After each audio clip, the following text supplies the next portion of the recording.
and he fought for that football. It was nearly ripped out of his hands by the edge rusher there. That was defensive end number 53, Rodney Harris, who nearly ripped that out of the arms of Roxandich, and Roxandich said, nope, give me that, I'm holding on to this, and reaches that arm towards the plane. Broke it. From Drew Aller's coming out party in 2020 for Medina against Iggy and Eds, to Lamar Sperling's record-breaking 356-yard performance in the 2022 Division State Championship game for Hoban, Vince McKee has seen it all covering high school football. Nothing says passion like playing under those vaunted Friday night lights. Now, for the first time ever, McKee chronicles the biggest names and moments since he started on the beat in 2015 with his newest book, Ohio High School Football Warriors. It is all here, from the recent St. Ed's three-peat for Division I state championships, to Massillon winning their first outright state title in 2023. Each of the nearly 150 games that he has covered is recapped in vivid detail with a Warrior or Warriors selected from each game. From end zone to end zone, McKee has covered every big and small school in his time on the beat. From Westlake to Wadsworth and Avon to Amherst, nothing is missed in Ohio High School Football Warriors. Pick yours up on Amazon today. B.A. Sweetie Candy Company. The world's most famous candy company is right here in our backyard. They are located at 6770 Brook Park Road in Cleveland, and it is a candy lover's paradise. They have every candy from your childhood, so make sure to visit them today. Advanced Mobile IV. At Advanced Mobile IV, they bring the IV therapy right to you. Whether you're at home, in your office, or staying in a hotel, they offer IV therapy for optimal wellness and convenience. They're ready to serve whenever clients ask things like, where can I find IV vitamin therapy near me? Or how can I get an IV at home? If you just finished a hike or a workout, or maybe just need to replenish some vitamins and fluids, they have nurses happy to help. Aspen Property Services. If you want your yard to look perfect, leave it up to the pros of Aspen Property Services. Call and ask for details at 720-215-1786. They are the leaders in the landscaping industry and can help with restoration and regular maintenance. Advanced Diagnostics Auto Repair. If you want dealership quality at a fraction of the cost, visit Advanced Diagnostics Auto Repair at 23779 Lorraine Road in North Olmsted, and you won't be disappointed. You need a repair shop that you can trust, and they know the repair process is all about customer service. How they treat their customers is just as important, if not more important, than the quality of services they provide. They are always willing to discuss your repair needs before, during, and long after your visit. They treat you like family and won't stop until you're completely satisfied and road ready. 410 Painting. A great paint job will help double your property's worth and feel. Looks are everything when it comes to a great first impression, and Brent Phelan of 410 Painting understands that. His quality of work can be seen at every level. He's dependable, conscientious, professional, and flexible. Add-ons and changes are answered with a smile, as 410 understands your ever-changing needs. At 410 Painting, it's dedication and quality you can see. Some type of rule out here if they're going to pass it, but there is an overhang on the right. They need to be careful. Roxandich, the keeper, up the middle, keeps the legs churning, and he fought for that football. It was nearly ripped out of his hands by the edge rusher there. That was defensive end number 53, Rodney Harris, who nearly ripped that out of the arms of Roxandich, and Roxandich said, nope, give me that, I'm holding on to this, and reaches that arm towards the plane, broke it, and that's a touchdown and now a lead for the Blue Devils. Woo, I got chills here. Cool. This is a huge crowd here for Brunswick here tonight, and Roxandich gave them something to cheer for. Going in, a lot of people doubted Brunswick. It's an early lead. They have to stay consistent. Anytime this Cleveland Heights team has their talented players, their smart players on the field, they have a chance to win the game. They need to be a little bit more. The adrenaline stops you. They need to get back up to that pace here. First and goal from the 10-yard line. Davis bouncing it to the outside, and he's going to walk into the end zone untouched, and just like that. 4 plays, 4 runs, all carries for Marquise Davis, a guy who ran for 333 yards last week and 4 touchdowns. Did not have a big first half. It was quiet. And he shows up on the first drive right when the Tigers need him, 10-6. You know, he gets that edge. There's no one that can catch him. There needs to be someone right in front of him if they want any hopes of stopping Marquise Davis. He has that. If you're Cleveland Heights, you can use Brunswick's game against them. Still 8 minutes to go, but continue to run the ball, run the clock, and you have an opportunity for a fresh set of downs before making it into the end zone. Davis slipping through a couple tacklers, keeps the legs churning. Nobody could bring him down. Was touched back around the 8-yard line and just kept dragging defenders. And that's why he's the type of running back prospect we've been. Happened to the green wave on the other end. Here an option, this one going to be a pitch to the outside. Got a block and going to step into the end zone right around the corner. Nice blocking there by the wide receiver, setting that edge and giving some room for number 30, Andre Jenkins, the sophomore, to make his way into the end zone untouched. And also credit to Elijah Gray on that pitch, well timed on the driving once again, looking to get their first win of the season and break that 9-game win streak for Holy Name dating back to 2013. But right now, Holy Name, they need to get a stop here. I know it's early in this game, but things are trending the way of Normandy. And a lot of it's because of Elijah Gray, the quarterback, trying to make a man miss an open field. He does. Past the 15-yard line, slips past the tackler, cuts inside, and he's going to barrel his way into the end zone. I'll tell you what's more slippery than that football tonight, and that is the quarterback, Elijah Gray. Nobody can bring that man down. Yeah, I don't even know what to say. I mean, this is one of the most exciting runners of a quarterback that I've seen. And a reminder that this trip to the Red Zone has been brought to you by Kelly McLean Achievement Center. Visit kelly-mac.com to learn more. 2nd and 2 from the 5. Have to get to the 3-yard line to pick up the first down. Rodriguez on the carry. Looks like he's going to get close. Live from Brunswick Auto Mart Stadium here in beautiful Brunswick, Ohio. It is week 9 of the Keon Sports High School Football Game of the Week. We've got a good one on tap for you folks as the Walsh Jesuit Warriors travel in to take on the Brunswick Blue Devils. I'm Brandon Soder. Alongside me here is Dom Clary. Behind the camera is Darian Jackson. And Walsh, first time getting them on our broadcast. They come in at 8-0, Brunswick 3-5. So Walsh, you've definitely heard the name. And for years, Archbishop Hoban has kind of been their boogeyman. They've taken him out during the regular season. They lost to him again in the playoffs last year. They've kind of always been at that second tier of Division II, but this year they are flipping that script. They beat Hoban 19-14 a couple weeks ago, so they're still on their undefeated run. They've looked absolutely incredible to this point. And 8-0, that's not a paper tiger record either, folks. Their opponents so far this year, 37-30 on the year, and they played 2 1-7 teams in that, including St. Ignatius. So very good schedule altogether. They beat Ursuline, Benedictine, and then, of course, Hoban, as I just mentioned.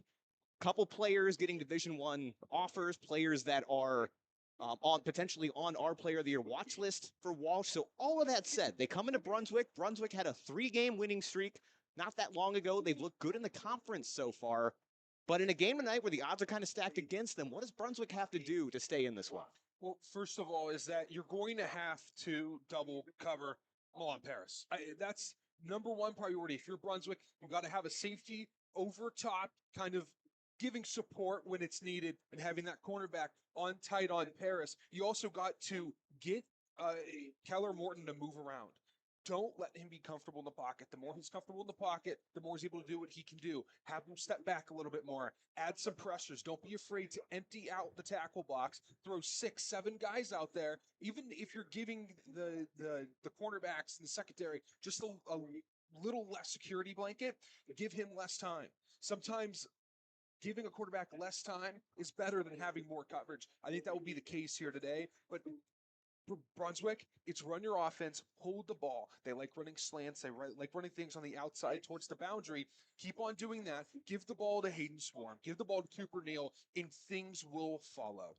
Absolutely. And Brunswick, to keep in mind, they did lose last week against Menor, who a lot of people still consider the best team in Division I this year, which is crazy when you talk about teams like St. Ed's and others being in there. This seems like the real team of destiny for Menor. So really, you got to shake that one off if you're Brunswick. You had a 3-game win streak. Again, tough games in your conference. Things are really starting to go the right direction. So for me, just get that game out of your mind. You've got Walsh here today. That's the opponent in front of you. And like you said, ball control and that defensive line in games where, as we covered games in the past, while Brunswick was kind of starting to rebuild, where they were in games that they quote unquote shouldn't have been in. And a lot of times it was that defensive line causing havoc for the quarterback. So if they're able to repeat that this week against Keller Moten, who, again, as I mentioned, a player that we're looking at as the potential player of the year for Northeast Ohio, they're going to have a much better time of being able to really control the game and play the game that they want to. I have an X factor here for Brunswick. It's a guy that's going to come in relief for Neal on offense, and he's going to come off the edge of that outside linebacker spot in the 7 or in the 9, depending how you look at it. Eli Nichols is going to be key. He's a linebacker, running back. He plays on both sides of the ball when needed. He's a junior. He's going to be a key player for them today. If you can create pressure, we saw that when they played Euclid. He was in the backfield more often than he wasn't. He did a good job on his first move. His first move was stopped. He made a great second move there as a pass rusher. I'd like to see what he can do, the impact he can create in, hey, do a TJ Watt, slap the ball out and jump on it. Turnovers will be key in this game. And Eli Nichols is a player I expect to make that difference if Brunswick wants to compete in this football game. Well, we shall see, folks. Thank you for tuning in to the Cement Mason Local 404 pregame show. Again, going to be an exciting one, folks. Walsh Jesuit making their Key on Sports Game of the Week debut, going up against the Brunswick Blue Devils. We'll be back here shortly for kickoff. Run some type of rule out here if they're going to pass it, but there is an overhang on the right. They need to be careful. Sandich, the keeper, up the middle, keeps the legs churning, and he fought for that football. It was nearly ripped out of his hands by the edge rusher there. That was defensive end number 53, Rodney Harris, who nearly ripped that out of the arms of Sandich, and Sandich said, nope, give me that. I'm holding on to this.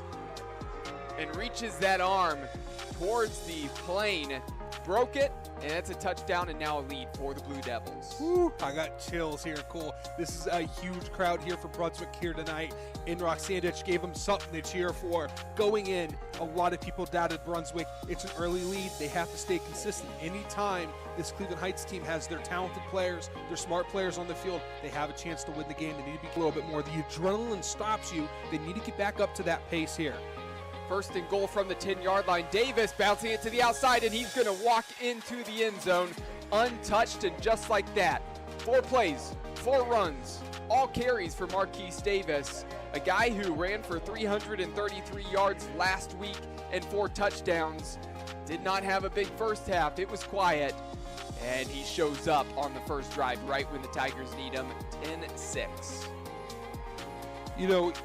He gets that edge. There's no one that can catch him. There needs to be someone right in front of him if they want any hopes of stopping Marquise Davis. He has that. If you're Cleveland Heights, you can use Brunswick's game against them. Still 8 minutes to go, but continue to run the ball, run the clock, and you have an opportunity for a fresh set of downs before making it into the end zone. Davis slipping through a couple tacklers, keeps the legs churning. Nobody could bring him down. Was touched back around the 8-yard line and just kept dragging defenders. And that's why he's the type of running back prospect we've been. Happened to the green wave on the other end. Here an option. This one going to be a pitch to the outside. Got a block and going to step into the end zone right around the corner. Nice blocking there by the wide receiver, setting that edge and giving some room for number 30, Andre Jenkins, the sophomore, to make his way into the end zone untouched. And also credit to Elijah Gray on that pitch, well timed on the driving once again, looking to get their first win of the season and break that 9-game win streak for Holy Name dating back to 2013. But right now, Holy Name, they need to get a stop here. I know it's early in this game, but things are trending the way of Normandy. And a lot of it's because of Elijah Gray, the quarterback, trying to make a man miss an open field. He does. Past the 15-yard line, slips past the tackler, cuts inside, and he's going to barrel his way into the end zone. I'll tell you what's more slippery than that football tonight, and that is the quarterback, Elijah Gray. Nobody can bring that man down. Yeah, I don't even know what to say. I mean, this is one of the most exciting runners of a quarterback that I've seen. And a reminder that this trip to the red zone has been brought to you by Kelly McLean Achievement Center. Visit kelly-mac.com to learn more.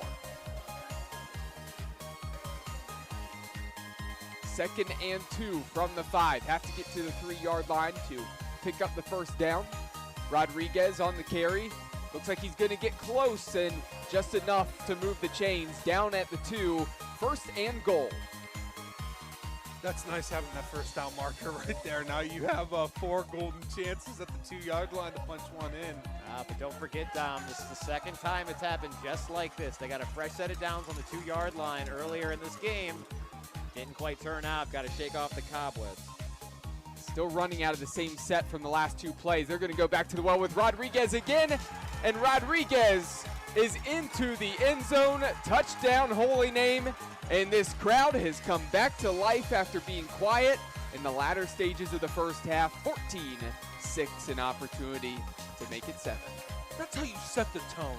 That's how you come out of half and show that we're still here, that we're not done yet. This is a tough group, as Ryan Day said in his post-game interview after the Notre Dame game. This is a tough team. That's what Holy Name is. They proved it right there with that offensive line putting in work and those running backs doing well. That was a good drive. Here's the hold, looks good, and that kick is up and good. 14-7, 1 did that. He needed that run. Yeah, he's hobbling, he's hurt, he's in pain.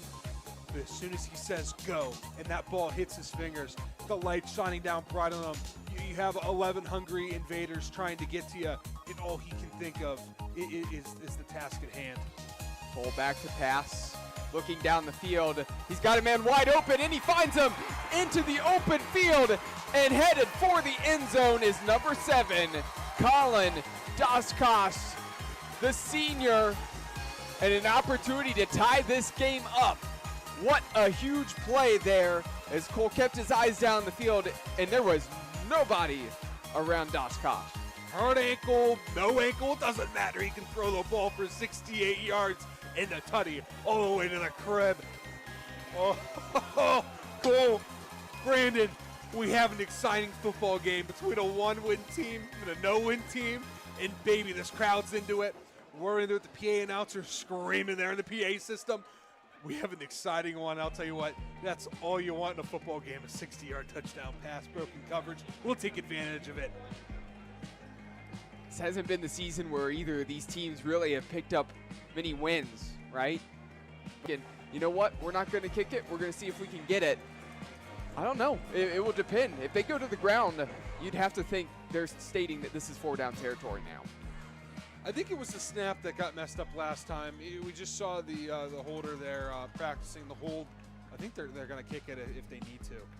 Here's a carry up the middle for Dix. They're not going to have to, as he's going to push close to the end zone. He stopped just short. That white wall there of the invaders kept him out of the end zone. But that actually might help Holy Name, because even though they didn't score there, they got a first down, opportunity to kill a little bit more clock if they want to here. Here's the run with the quarterback, and Andrew Cole slips through some tacklers into the end zone. Holy Name, their first lead on the night, 20 unanswered points. My goodness, just ran it down the throat of Normandy. They weren't taking any chances. They weren't doing anything funny. They know what their record has been in the red zone tonight. And man, they didn't care. They redeemed themselves, finally put themselves up in this game. Minute 7 to go. Hopefully that's enough. You're still going to have to come out and play defense. But man, what a redemption arc for Holy Name, coming back from 14 unanswered, now up with just a minute 7 to go in this one. So the lefty kicker and Josetti has an opportunity here to extend this lead to 7. This one's up, and this one is good on the PAT. 21-14. Looking at overtime for the first time this season here in our Keon Sports Game of the Week. And we're in week 7 now at this point, and here on 4th down now. 10 yards to go. Can Gray make something happen? Gray has some time, stepping up, looking down the field, lost this one up. Touchdown! Normandy, that one floated over the fingertips of the defenders into the hands of a receiver in the end zone. Believe from up here, that's number 12, trying to get a better look at the receiver. But now Normandy only trails by 1 point. Wow. On 4th down, nonetheless, regardless of this result now, folks, that phantom down is going to be talked about. And it's going to be brought up over and over again. And now the scoreboard is yet to adjust. Okay, I think we're all trying to adjust here. Holy mackerel, you kidding me? Hey, everybody, calm down a little bit. They're looking to go for We're 2. going for 2. We're not going Gonna win it. overtime. It ends here. And a timeout now for Holy Name as they saw Normandy look to forget about overtime. Let's try to win it right here. See if we can make this ball game. And yeah, you're right. Scoreboard still hasn't adjusted. There it goes. Finally, 21-20 up on the board. We'll see if Normandy comes out with the PAT unit and try to kick this thing. You know what? Why not go for 2? You're 0-6 this year. This is the closest you've gotten, right, to have a chance to win this game. The momentum is on your side right now. You just drove the ball 70 yards down the field. Go for it. Hey, you know here. There's rules. I didn't make them. You didn't make them. No one made. We don't know who made them, but there's rules. When you're the away team and you have a chance to take the lead with seconds left on the clock, you choose to take the lead rather than go to overtime. If you're the home team, you choose to go to overtime if you have the choice. You choose to be a little bit risky when you're the underdog on the road. Tell you what, how about that throw on 4th and 10 there for Elijah Gray stepping up, launching that one towards the end zone. I think that was the first time I couldn't see a number in the end zone because there were 2 black jerseys right in front of the receiver. I thought one of them came down with it. It dropped in just past the fingertips of the defenders. That thing had to be pinpoint and precise. Going for 2 still here. 2-point conversion to try to win the ball game. This thing blown up. Holy Name. They make this. Folks, if you are just joining us, getting ready for kickoff here in the Keon Sports High School Football Game of the Week, as Walsh Jesuit has traveled in to take on Brunswick. Looks like Walsh will be returning the kickoff to start here. Walsh in their white uniforms, red helmets, and on the other side, Brunswick, white pants, blue tops, white helmets. They're going to be moving from left to right on your screen. Again, Brunswick saw right before this sideline getting really hyped up for this one. A huge game. Again, Walsh coming into this one undefeated. Brunswick with 3 wins so far on the year. Brunswick again getting ready to kick off now. Vincenzo DiDorito going to get us started. That ball is booted back, and that's going to go out of the back of the end zone. Booming kick to get us started, and that'll be a touchback. And we're going to see the Warriors offense first, led, of course, by quarterback Keller Moten. The senior having himself an excellent year so far. Again, leading his team to an undefeated record and a strong win against Hoban 2 weeks ago. They will get the first crack at it. They're going to spread things out right away. 3 receivers to the near side, 1 to the far, 1 back in the backfield with Moten. Teams are set. Ball a snap, going to be a rollout, quick throw, out to the near side. Receiver's got it, has some space, moves up, dodges 1 tackle, still dragging a Blue Devil along with him, and he is past midfield. Aiden Henry wasting no time for Walsh, and they're already in Blue Devil territory. It looks like they're trying to set the bar high. Oh, Yeah. my Oh, bad. look My at boy, us. look at us. Same great minds think alike. Well, I'm going to interrupt both of you. 1st and 10 now from the 44. This time going to be a play action pass. Goes out to the receiver once more. Moving his way inside, brought down just short of the 30. Aiden Henry once again on the quick reception. Darian, why don't you go first? I'll direct traffic. All right, for sure. I was just saying that this is going to be a hot start for them. This is how you set the bar. Already getting that pass game moving. They're already 2 for 2. 1st and 10 now for Walsh. This time it will be a handoff. Back is brought down right at the original line of scrimmage. Good job on the tackle there by number 6, Elijah Clement for the Blue Devils. Clement does a good job back there. Moving across the line, finding the running back. Good effort there by Clement. Junior linebacker getting his reps in here early now. 11 minutes to go, 2nd and 8 for Walsh. Going to be a drop back. Quarterback looks, fires, has a receiver open down the near side once more, spin move and knocked out of bounds. That is Milan Paris that time on the reception, and another set of downs for the Warriors. They want to play that loose cover 2, cover 3, I believe it is. I think it's a cover 3. They want to play it really loose, but you can on this team. You got to be a little bit tighter, and you got to bring pressure. Two backs in the backfield this time. It will be a handoff, but it's going to be snuffed out immediately and brought down behind the line of scrimmage. Tommy Paletti, the ball carrier on that play. But the second time Walsh tries to run it, and again, nowhere to go. Was Eli Nichols there? That was Eli Nichols, yep. They need a big game out of that young man on the edge there. 2nd and 12 now for Walsh.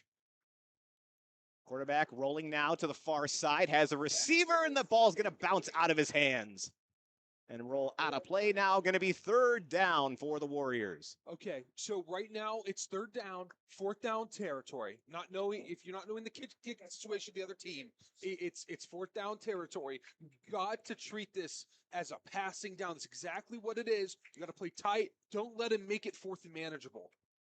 3rd and long from the 18. Quickly, folks, this trip to the red zone is brought to you by the Kelly McLean Achievement Center, your private tutoring, ACT prep, college consulting, and athletic recruiting resource. Moten's ready, dropping back, looking deep, fires down the far side, had a receiver open, but overthrows him. Going to be 4th and long now for Walsh, and the field goal unit makes their way onto the field. Good stop there by Brunswick after it looked like the Warriors offense was going to have its way, but a big 3rd down stand going to force them to kick a field goal. Good effort there in the defense. Gave up some big plays, 35 yards, 13 yards, 10 yards, but prevented them on the run attack. 3 in -2 on the rushing attempts. Good job there by Brunswick. Again, field goal attempt for Walsh. Going to be about a 35-yard attempt. That ball is up, and the kick is good. It's like number 9, Caden Carter, handling the kicking duties tonight for Walsh. And he is 1 for 1 on field goals so far. So early now in the first quarter, still 10 minutes to go here from Brunswick. And the Warriors, a quick 3-0 lead over the Brunswick Blue Devils. So now Brunswick's offense going to have a chance to respond after the defense comes up big. Led by junior quarterback Sean Barnett once they make their way out.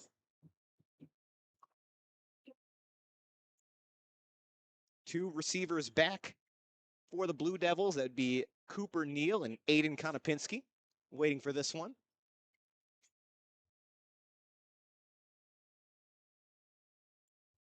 Still plenty of time. Only 2 minutes taken off that clock during that Walsh drive. And I do apologize. I had the number incorrect. Looks like number 91, Freddie Marcel, was the kicker. Could not see that one on the jersey. So Marcel now 1 for 1 on kicks tonight for Walsh.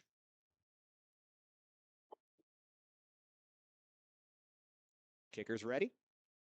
Ball is up and booted. Another deep kick, going to be caught right at the goal line. Returner going to make their way up the near side of the field, waiting for blockers to set. And Cooper Neal is tripped up as he passes over the 20-yard line, and that's where this Blue Devils offense will get their start. If he doesn't fumble the ball there, he might still be running right now, Brandon.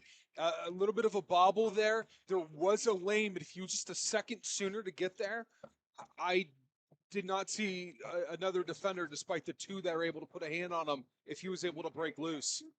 And he's a name we've called a lot this year. Anytime Cooper Neal has the ball in his hand, he is absolutely a threat to take it all the way. 1st and 10 now, going to start this drive from the 23-yard line. Receivers brought in close this time. 1 man out to the near side. Now sends a man in motion out to the far.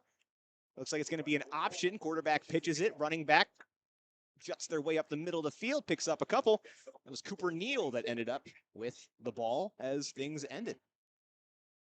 I like that little speed option out to the left, have the blockers down block, down block, down block, and a few reaches, a few kick outs, able to get out in space. Makes it 2nd and 7.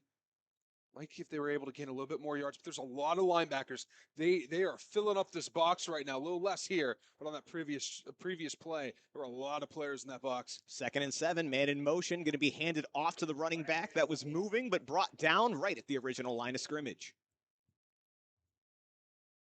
And Brunswick not spreading the ball out here to start, as you mentioned, Dom, kind of keeping things close. Walsh stacking the box, expecting the run. They've gotten 2 of them in a row now, but now 3rd and 7.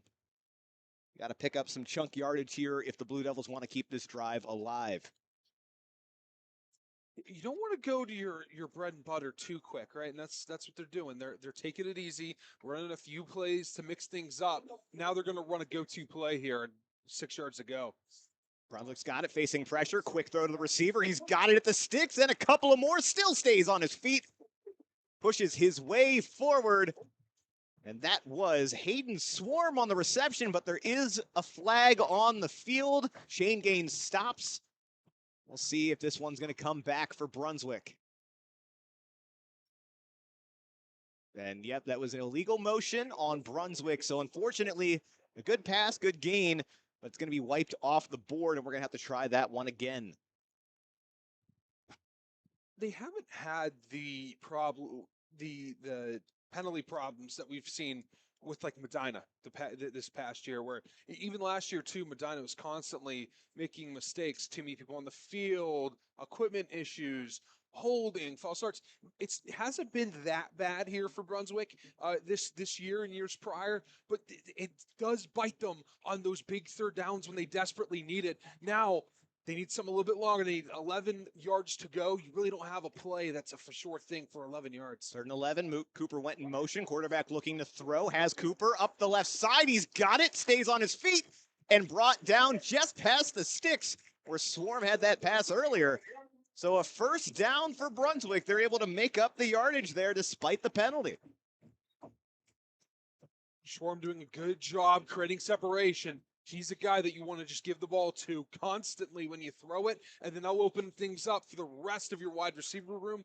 And for Neal, who is a guy that can catch out of the backfield, played wide receiver in the slot last year. They put him in the backfield from time to time, but he can play out. When they need to spread it out, all you got to do is, it's like Le'Veon Bell back in 2015, just put him out wide in the slot, and he can make a huge impact. Speaking of spreading out, that's exactly what Brunswick's doing, and it looks like they got a member of that Warrior defensive line to jump. Some free yardage now for Brunswick. Jameer McCombs jumped off sides. It didn't seem like it was a hard count. He maybe saw someone move, thought he could do something there, but the ref didn't see that. I didn't see it. Not sure if you viewers at home did, but some spooked McCombs, or he wanted to get a jump and just cross the neutral zone a little too far. Now going to be 1st and 5 for Brunswick, spreading it out, and it looks like we have another flag on McCombs once again. Wow, he is trying to find a tip. That's what's happening. He's trying to see what is the tip off of the offensive line. And I used to spend all week trying to figure out, okay, what's this offensive tackle doing? What's the guard doing that I can read to get off the ball quicker? That's what McCombs is trying to do. He wants to create a big impact on this game, Brandon, and right now he's struggling to find it because he's not able to find what that tip-off is. It's like a hitter trying to figure out when the changeup is coming and when the fastball is coming, trying to find the advantage. Right now he can't find it. He's making mistakes. So those 2 penalties give Brunswick a fresh set of downs now, starting at the 47-yard line, as that ball is loose, but looks like a false start now on Brunswick. So go ahead and send them back. And that's 3 penalties in a row between the 2 teams. That obviously hurts. So pushing back 5 yards. So essentially where they were before that last penalty, except now they need to pick up 15 for a first instead of 5. So that's obviously not ideal. Clock has continued to run this entire time. 6 minutes, 50 seconds to go now here in quarter number 1. Brunswick gets ready and set 2 receivers to the near side. Now I think we're going to get a timeout for Brunswick. Confusion on the play call. The play clock was starting to wind down. They had 2 seconds there, Brandon, to get the play off. Just having a hard time figuring out what the play is, getting lined up, knowing your alignment and assignment is key, especially in high school football with these young men. There's a few 15-year-olds out there trying to figure out where to go, where to be, and what to do. Sometimes it can take a little bit longer for underclassmen, even some seniors with not too much experience as well. And I think that's what's affecting Brunswick currently. Let's see if that kind of hurts the momentum. Again, we went from gaining a fresh set of downs for 2 straight Walsh penalties after the big 3rd down conversion. Now all of a sudden you've got a false start and then having to call a timeout before you're able to get set, giving Walsh time to catch their breath, come back out with a fresh plan. Brunswick getting close to crossing over into Warrior territory. Still going to be 1st down and 15 when we reconvene. Folks, just want to remind you, make sure you stick around for halftime of this game as our very own Dom Clary hosts the Cement Mason Local 404 Union Halftime Show. And he will take you all across the world of Northeast Ohio high school football. Just a few more weeks before we are in playoff season. So a lot of teams vying for a playoff spot, positioning themselves for seeding. A lot of big storylines out there tonight, folks, including the game that we are watching now. As both of these teams, Walsh pretty much guaranteed a spot at this point, but trying to stay on top of Division II. 1st and 15. Brunswick's going to throw deep down the left side of the field. Nearly had a receiver rather, but good coverage by Walsh. Great throw again, just not quite where it needed to be, but nearly a huge gain there for the Blue Devils. The junior, Sean Barnett's done a good job at quarterback, fitting in his new role from wide receiver to quarterback, and he's gotten better with the deep ball. And again, he didn't hit there. Little contact between wide receiver and corner, nothing illegal, but he's done better on that deep ball. I'd like to see him execute that later on. I think he will. 2nd and 15. Brunswick sends Cooper Neal in motion. It's going to be a quarterback keeper, though. Works his way up the middle of the field, picks up a couple of yards before he's taken down. First time that we have seen Barnett run tonight. Now going to set up 3rd and long once again for Brunswick. Yeah, we did see him run on that speed option there, but it is a little bit different, right? Because the quarterback is reading pitch and brace for contact. For this, he's almost just having a calculation of what hole to hit. A quarterback out of the backfield a little bit slower than a running back would be, but he does have speed. He's just trying to figure out where to go. 3rd and 12. Barnett going to throw again. Good protection. Throws it up the left side. Has a receiver right at the sticks. Did he get it? He got it. Hauled it in. Stayed in bounds. 1st down, Brunswick. My goodness. And that was Konopinski that time. Aiden Konopinski, first time calling his name on the offense tonight, and they're going to say he was short. So 4th down and 1.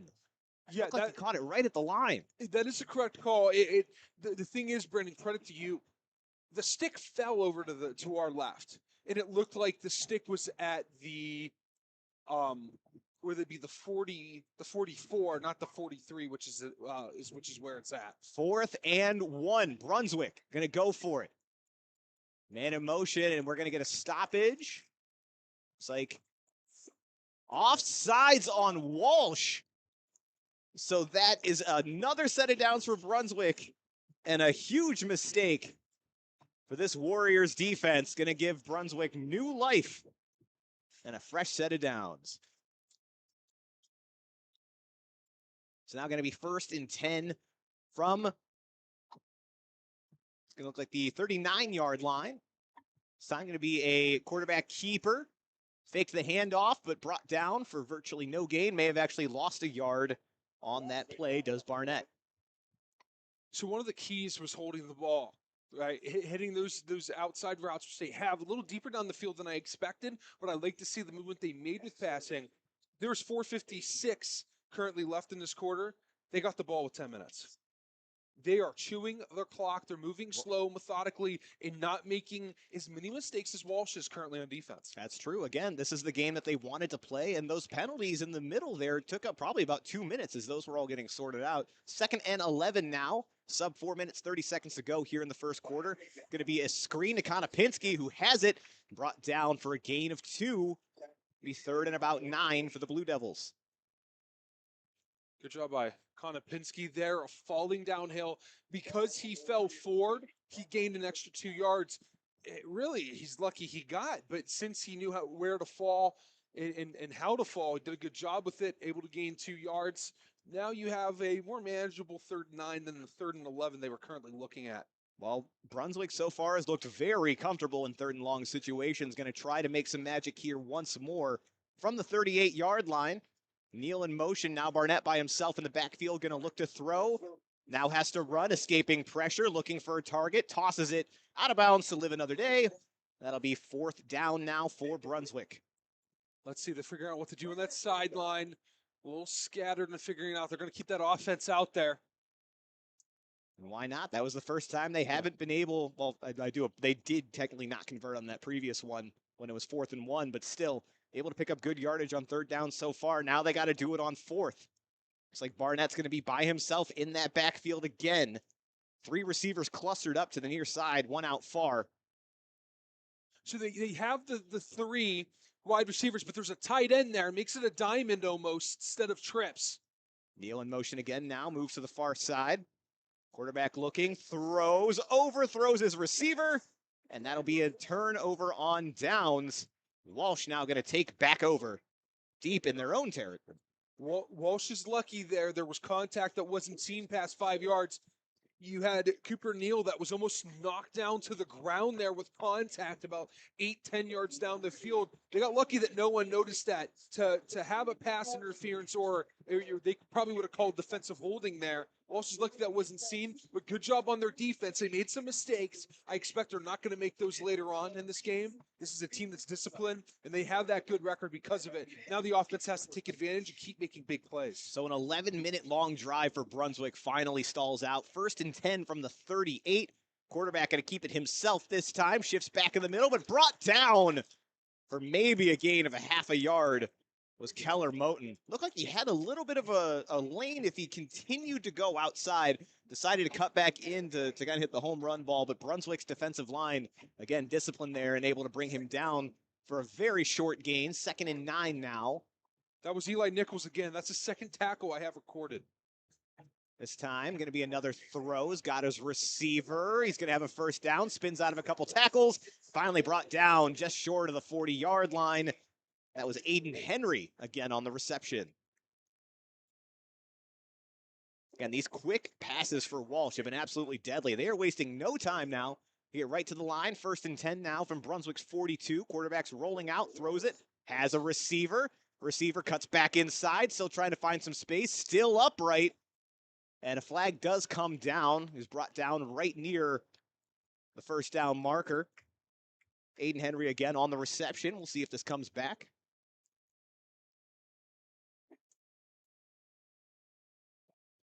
And it's going to be holding against Walsh.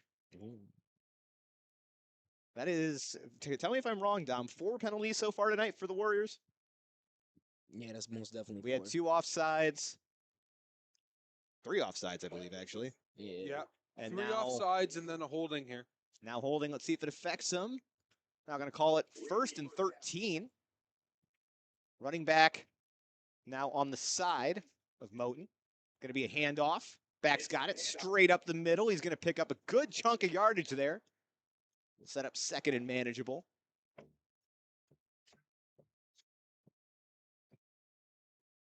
We're going to reset now here for Walsh. Tom, did you happen to catch a number on that running back? I want to make sure I'm giving him credit. I believe it's the same running back that's currently out there. I didn't see any subs made. So let's see, 2nd and 6. About 2 minutes to go here in the 1st quarter. Be a handoff once again. Back makes their way up the middle of the field. Good, powerful run. Going to set up 3rd and very short for Walsh.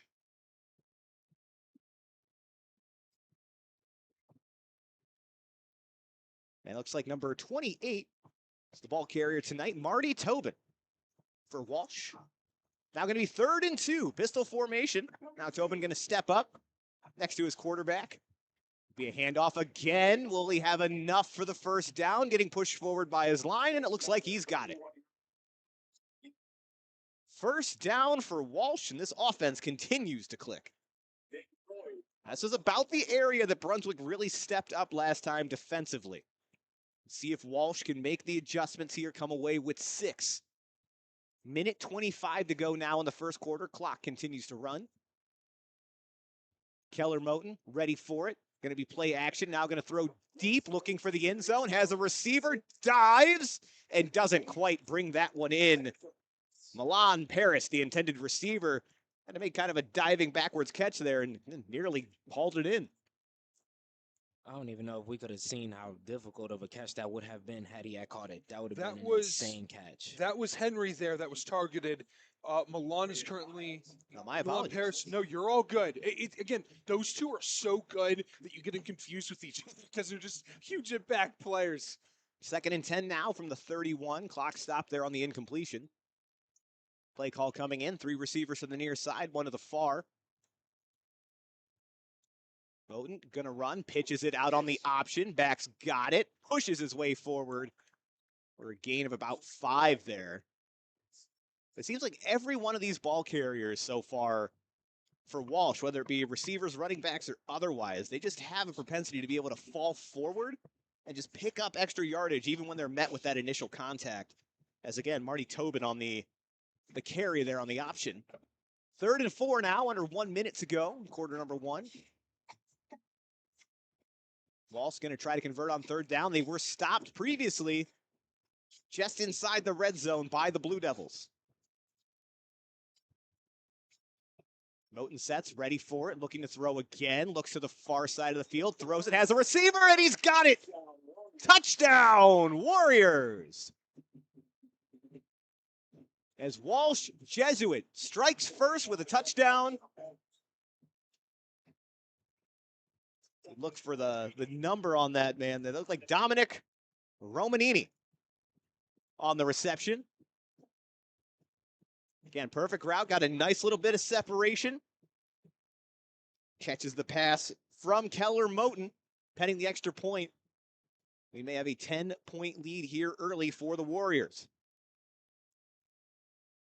Freddie Marcel gets ready to attempt this extra point. Snap is out. Kick is up. And it is good. 26 seconds to go here in quarter number 1. It's been 2 offensive drives for Walsh. They've come away with points both times. They currently lead the Brunswick Blue Devils 10-0.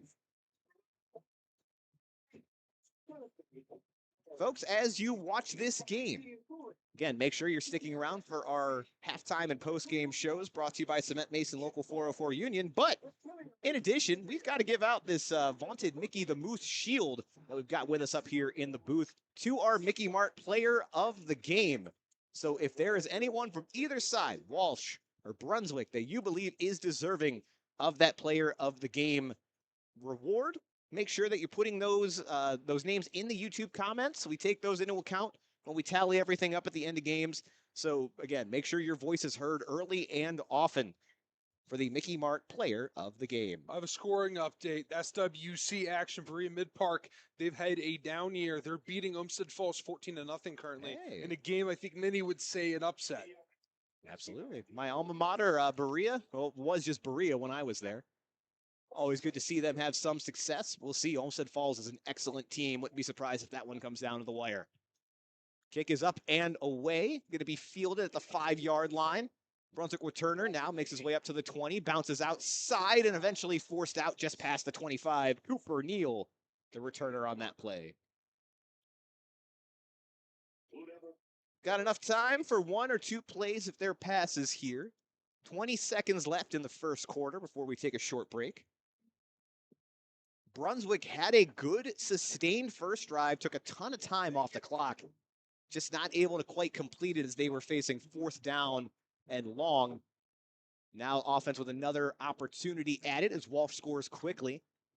2 receivers left, 2 to the right for Barnett. Now sends a man in motion, takes a snap, gonna look to run, and passes it off to Neal, who's gonna get knocked out of bounds. It's like a short loss on that play. Not like an option that they were going for, but they ran it to the side of the field and they didn't have as much room, Dom, and it really looked like it had any chance to develop. Yeah, it was weird they ran that towards the boundary and not towards the open field. I think they thought he would be open a little bit sooner. It never really was. Let's take a timeout here. And no, that's actually going to be the end of the first quarter.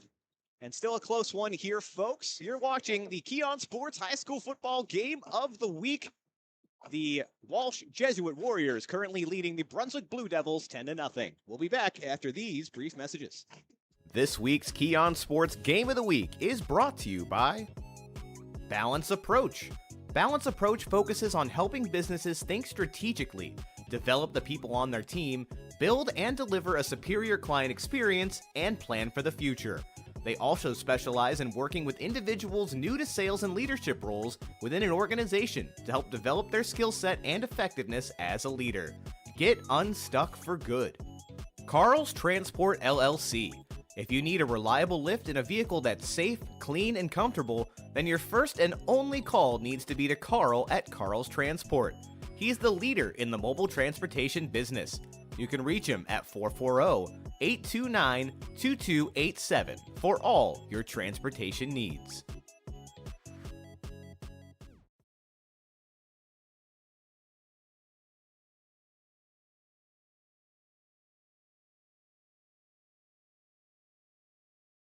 And we're back here for second quarter action. Brunswick with the ball, 2nd and 12 from their own 25-yard line. Currently trailing Walsh Jesuit 10-0.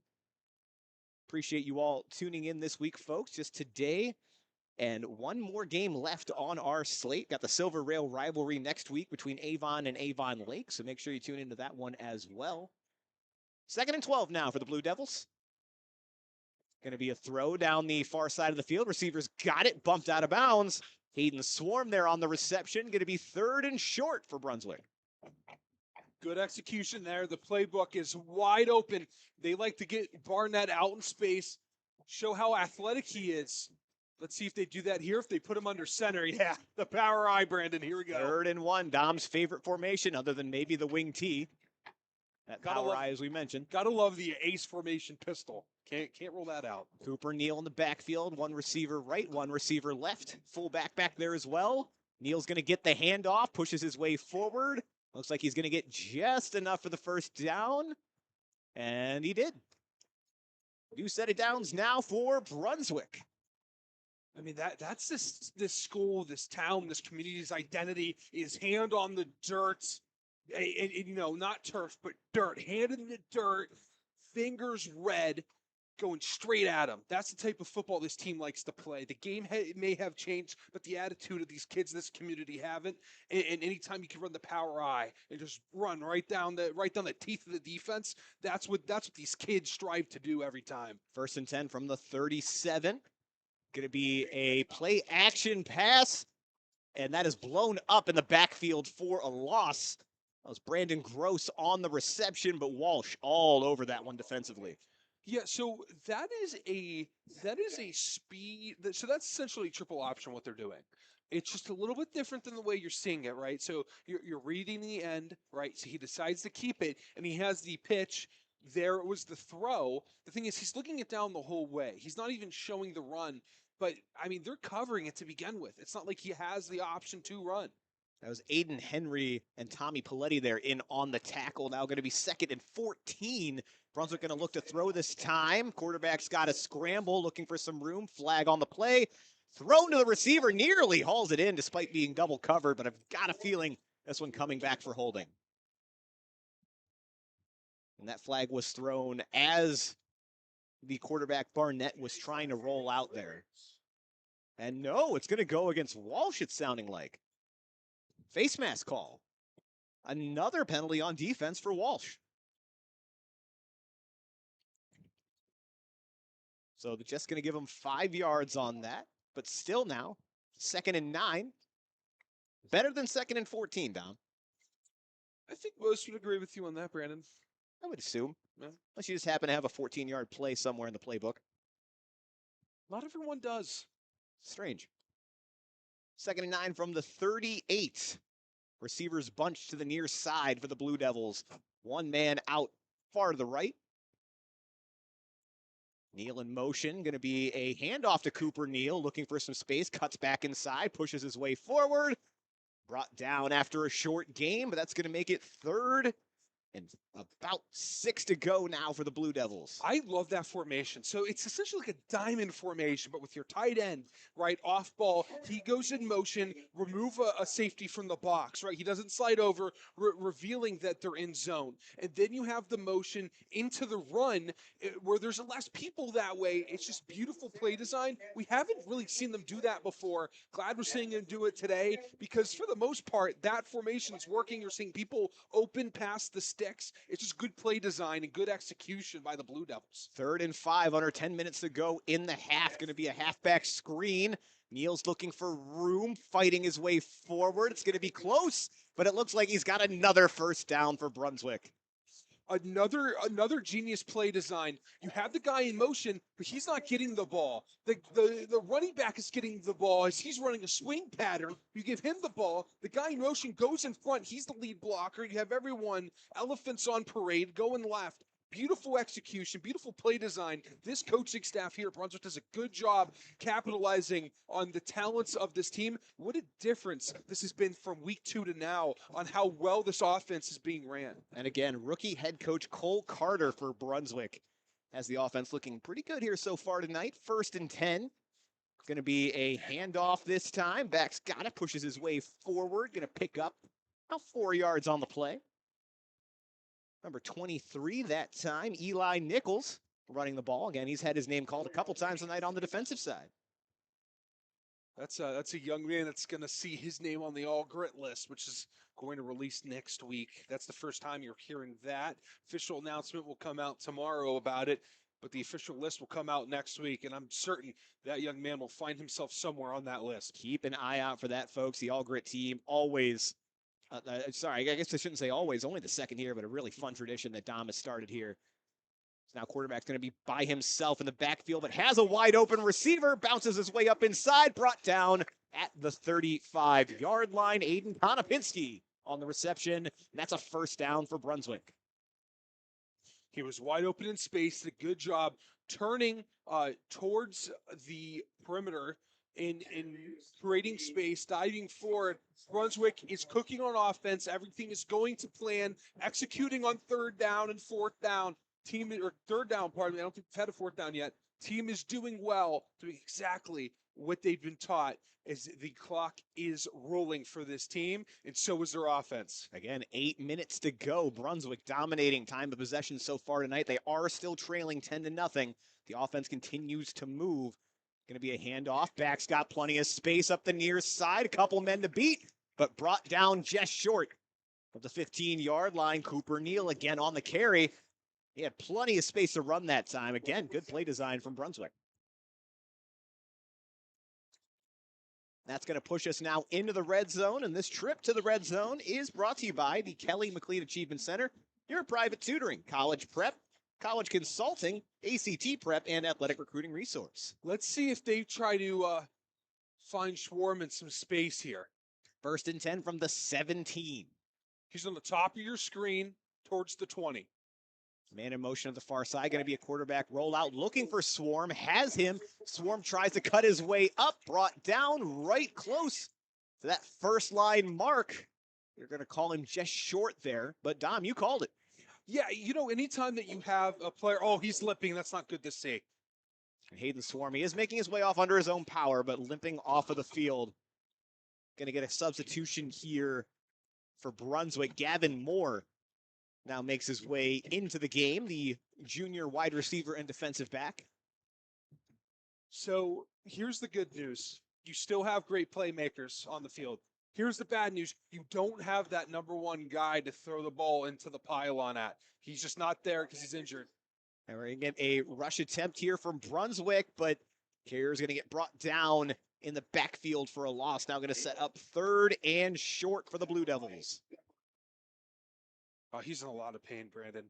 And Yeah, we're not going to show you it because we don't show injured players. Just something we do, but it's something you don't like to see. Again, hoping the best for Swarm. Obviously, if we do happen to get any kind of update, folks will let you know. Again, up under his own power, looks like a leg injury of some sort, but again, getting worked on here on the sideline as we speak. 3rd and 4, 6 minutes to go here in the first half. This time going to be a quarterback keeper. He's got some space. He's going to get into the end zone. Touchdown, Brunswick. Sean Barnett on the keeper, followed his blockers. And Brunswick makes their way onto the scoreboard. I'll tell you what, Sean Barnett, he's had what this school has been looking for the past few years in just being tough, just finding a way, finding a will. This kid has it all. He's a great thrower. He's a good runner. He's a good leader. He's only a junior. What a great drive by this Brunswick team, and they burn a lot of time off the clock. That extra point is up, and it is good.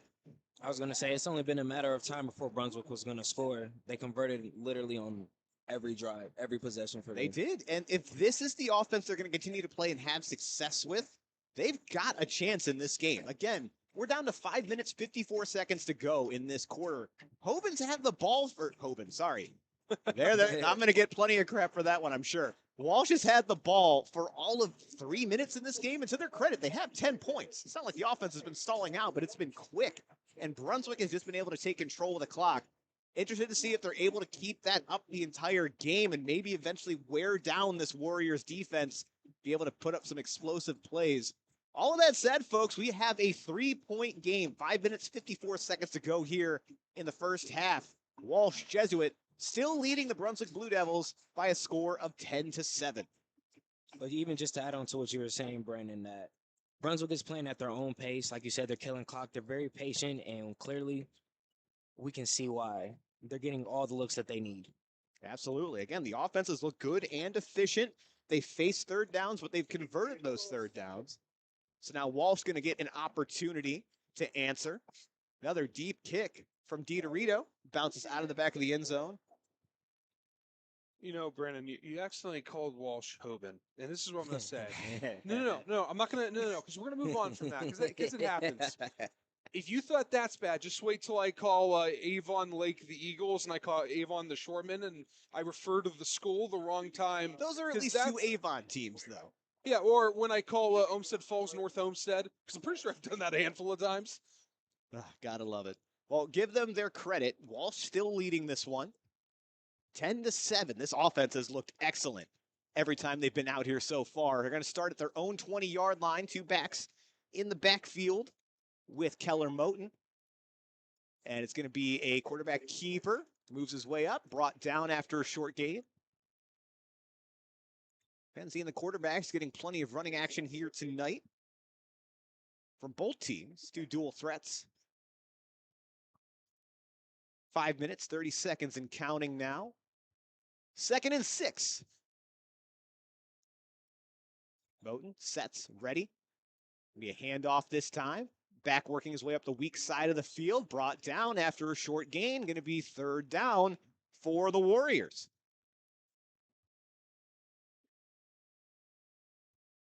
And now Brunswick an opportunity to get off the field.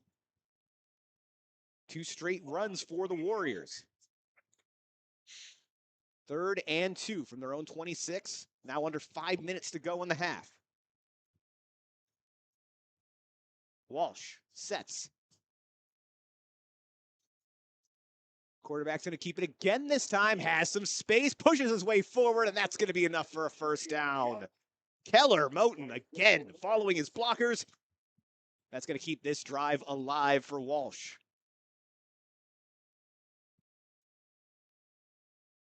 I had to second guess myself there for a second. They weren't moving the sticks, but here we go. Now we're resetting. I was going to say, if they don't move the sticks, then Brunswick got a great defensive stop right there. 4 minutes, 30 seconds to go now. 1st and 10 from the 31. This time, Moten's going to look to throw off the play action. Steps up in the pocket. Now going to take off and goes out of bounds after a gain of 6. Didn't find anybody open, but still able to pick up some good yardage. Anytime you're the underdog and you're on defense, it feels like they pick up, like they never just pick up 2 yards. It's always 5 or 6 or 7 or 8. Especially when they run the ball. It just feels that way, even though it might not be the reality, and right now it is, but it's going to feel that way the whole game if you're a Brunswick fan. 2nd and 4. Walsh going to throw it again. Receiver open on the sideline. grabs it, steps out of bounds. It's another set of can't talk tonight. That is a fresh set of downs for Walsh Jesuit. Let's see, looks like, and correct me if I am wrong, Dom, that looks like Milan Paris out on the far side that caught that one. The 1 and the 5 look very similar from all the way up here. Play action pass. Moten to throw deep down the middle of the field. Has Paris open. Makes the diving attempt. But they're going to say incomplete. That ball hit the ground. And Milan refusing the help of the Brunswick player getting up there. So you can see a little bit of bad blood between these teams. Landon Kirchner did a good job sticking with them, but lost. He lost Paris there at the very end. He got lucky. If he was able to realize the ball was right there a little bit sooner, I think he would have, made some contact with the ball, but he got lucky there in the drop. 2nd and 10 now. Going to be a run straight up the middle. A gain of about 8. Marty Tobin running back on that play.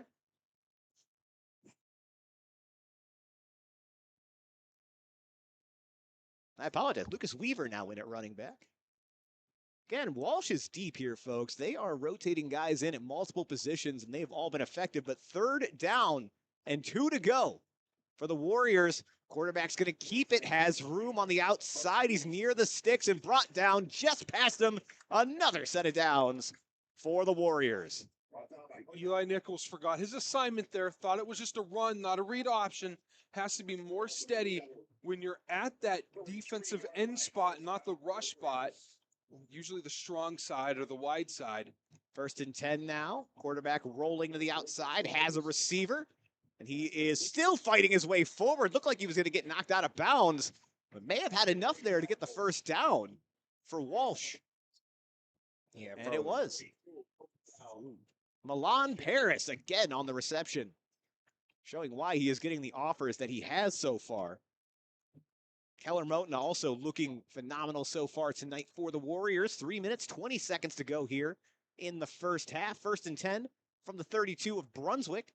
Going to be a handoff. Back's got a little bit of space, works his way up. Going to gain right around 7 yards there.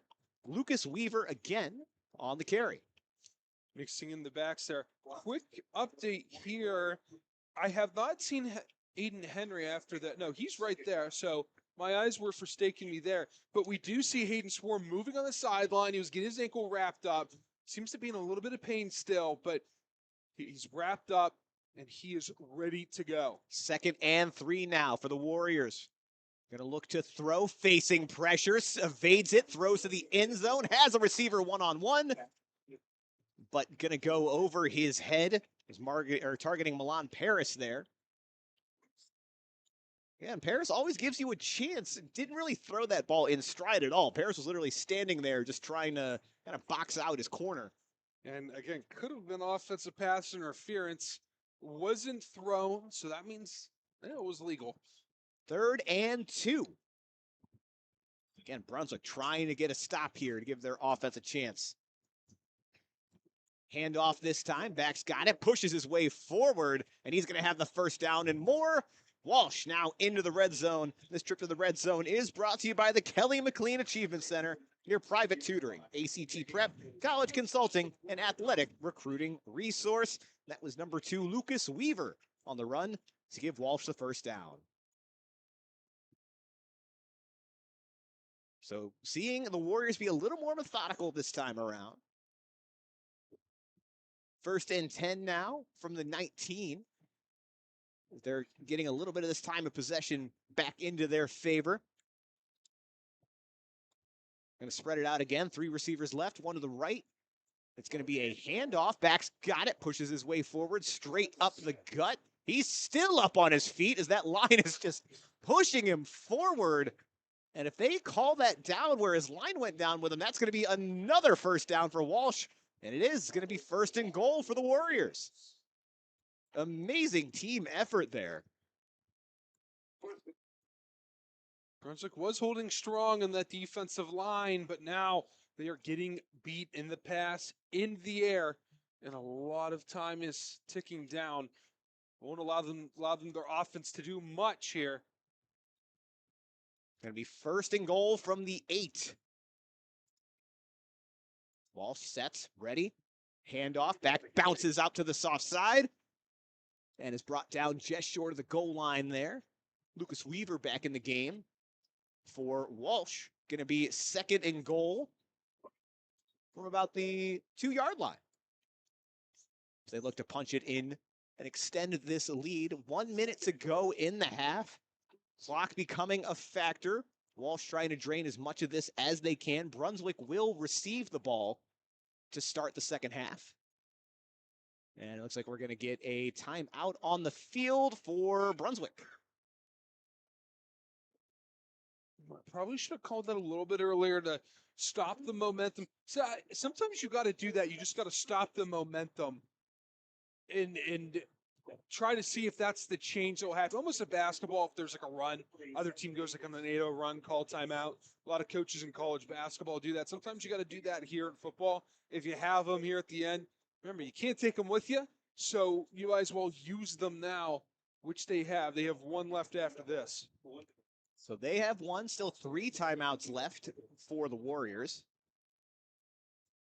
Just a couple yards to go to pay dirt. Again, so far the story of this game has been Brunswick controlling time of possession, holding onto the ball for long drives, even when they haven't worked out on offense. And Walsh on the other side here, they've been pretty quick to score, but this time taking their time a little bit. Tell me if I'm wrong, Dom. Brunswick's only had the ball twice. That'd be correct. And we are 54 seconds away from the end of the first half. Only the third possession for Walsh.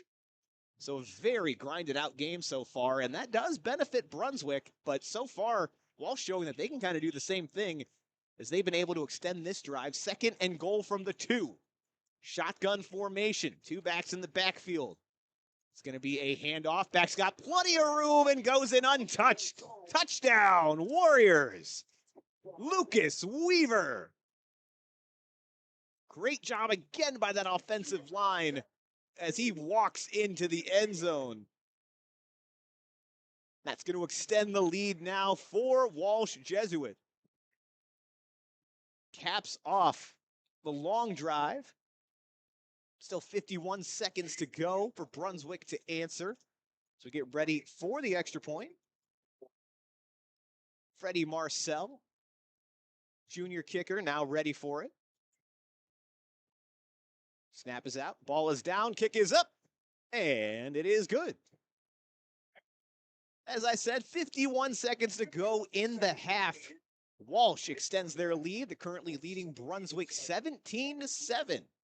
Only 5 total offensive possessions so far tonight between the two teams. Brunswick going to get the 6th here with just 50 seconds left before we go into halftime. As I mentioned, Brunswick will get the ball at the start of the second half.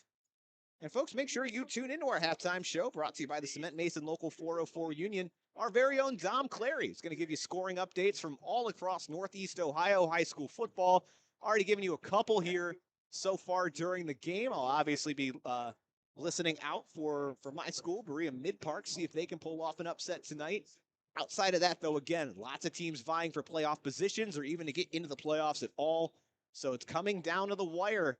There's one more week after this. So again, make sure you tune into that halftime show as Dom gives you all the scoring updates you need. And of course, after the game, log on to KeonSports.com to check out our high school football scoreboard article from our very own Cole McDaniel. That article will, again, all these scores that Dom's going to give you at halftime, all those finals and updates are going to be available there for you to check out as well. So no need to browse the internet, pop over to multiple different sites to find all of the scores that you need. We've got one place for you to go. It's KeonSports.com. Walsh ready to kick this one away. Team's ready. Kicker steps up, boots it. That's going to be caught right around the 5-yard line. Brunswick returner making their way to the near side, making a couple men miss and brought down just before it gets to the 15. Cooper Neal, one bringing that one back. Couple good moves to make some defenders miss, but not able to find a lane. Brunswick's going to have to start this one deep in their own territory. Offense will have 42 seconds and 1 timeout to work with. Again, Walsh still has all 3 of theirs should they need to use them. We'll see what Brunswick decides to do. And it looks like this is being pushed back even further after a penalty. So that's going to make it all that much more difficult for Brunswick. Wondering if they get the ball at half, they're just going to kneel this one out. And they're pretty clustered up. It looks like that's exactly what they're going to do here. Now, if Walsh wants to, you'll be able to be in positive field position. If they just need this or run it, try to get a stop. You have 3 timeouts. So Walsh can definitely score again if they can get a quick stop. Again, first down from the 5-yard line. Brunswick ready. They're going to look to throw out of their own end zone. Throws a halfback screen route. Back's got it. Pushes his way forward. Only picks up a couple, but going to give the Blue Devils a little bit of breathing room. And looks like we got a timeout called by Walsh. So like you were saying, Dom, they may be looking for another offensive opportunity before all said and done in the first half. It's smart. That penalty allows you to do it because if Brunswick punts here, you're dancing around your own the 50-yard line here, and you could be on the edge of Brunswick's territory with 25 seconds. And that's enough for this team to take a few shots and do something with that with no timeouts. You know, it allows you to get your emergency field goal team ready.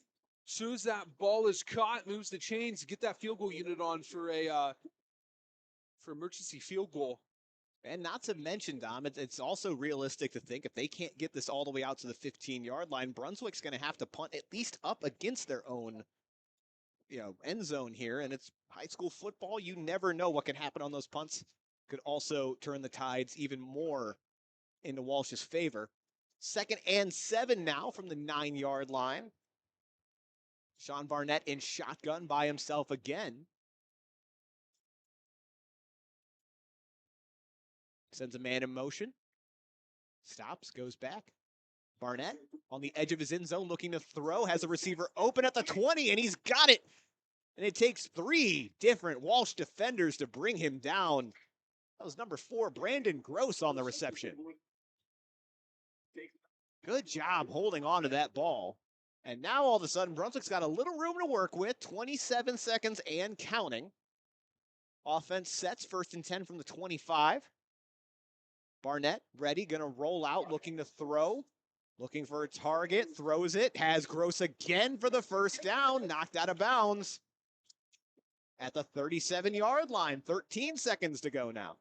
It looks like they're moving like Walsh Jesuit, getting all the passes as quick as possible in a matter of seconds. Well, Dom, you've talked about this before. Sometimes when you go into your 2-minute offense and things get a little bit simplified, you just start relying on your play calls, your playmakers. You're not overthinking things. You can really get things moving, and so far it's worked for Brunswick, but now that clock is their biggest enemy here. 1 timeout, 13 seconds to go. Barnett sets, ready, looking to throw again. He's going to face a free rusher, but dodges him, still rolling, looking for a target. Sets, throws, and ball bounces off the hands of his receiver there. Eli Nichols was the intended target. Good job, though, by Barnett. Had a couple of free rushers coming after him to be able to avoid them and just get that ball off. The clock never ran. Yeah, that clock did not run, still showing 13 seconds, so that's going to be adjusted. I don't think that play quite took the whole 13. So we'll have time for at least one more, I'd imagine. The officials are discussing it. We'll see what they come up with here. Either way, no gain on the play for Brunswick.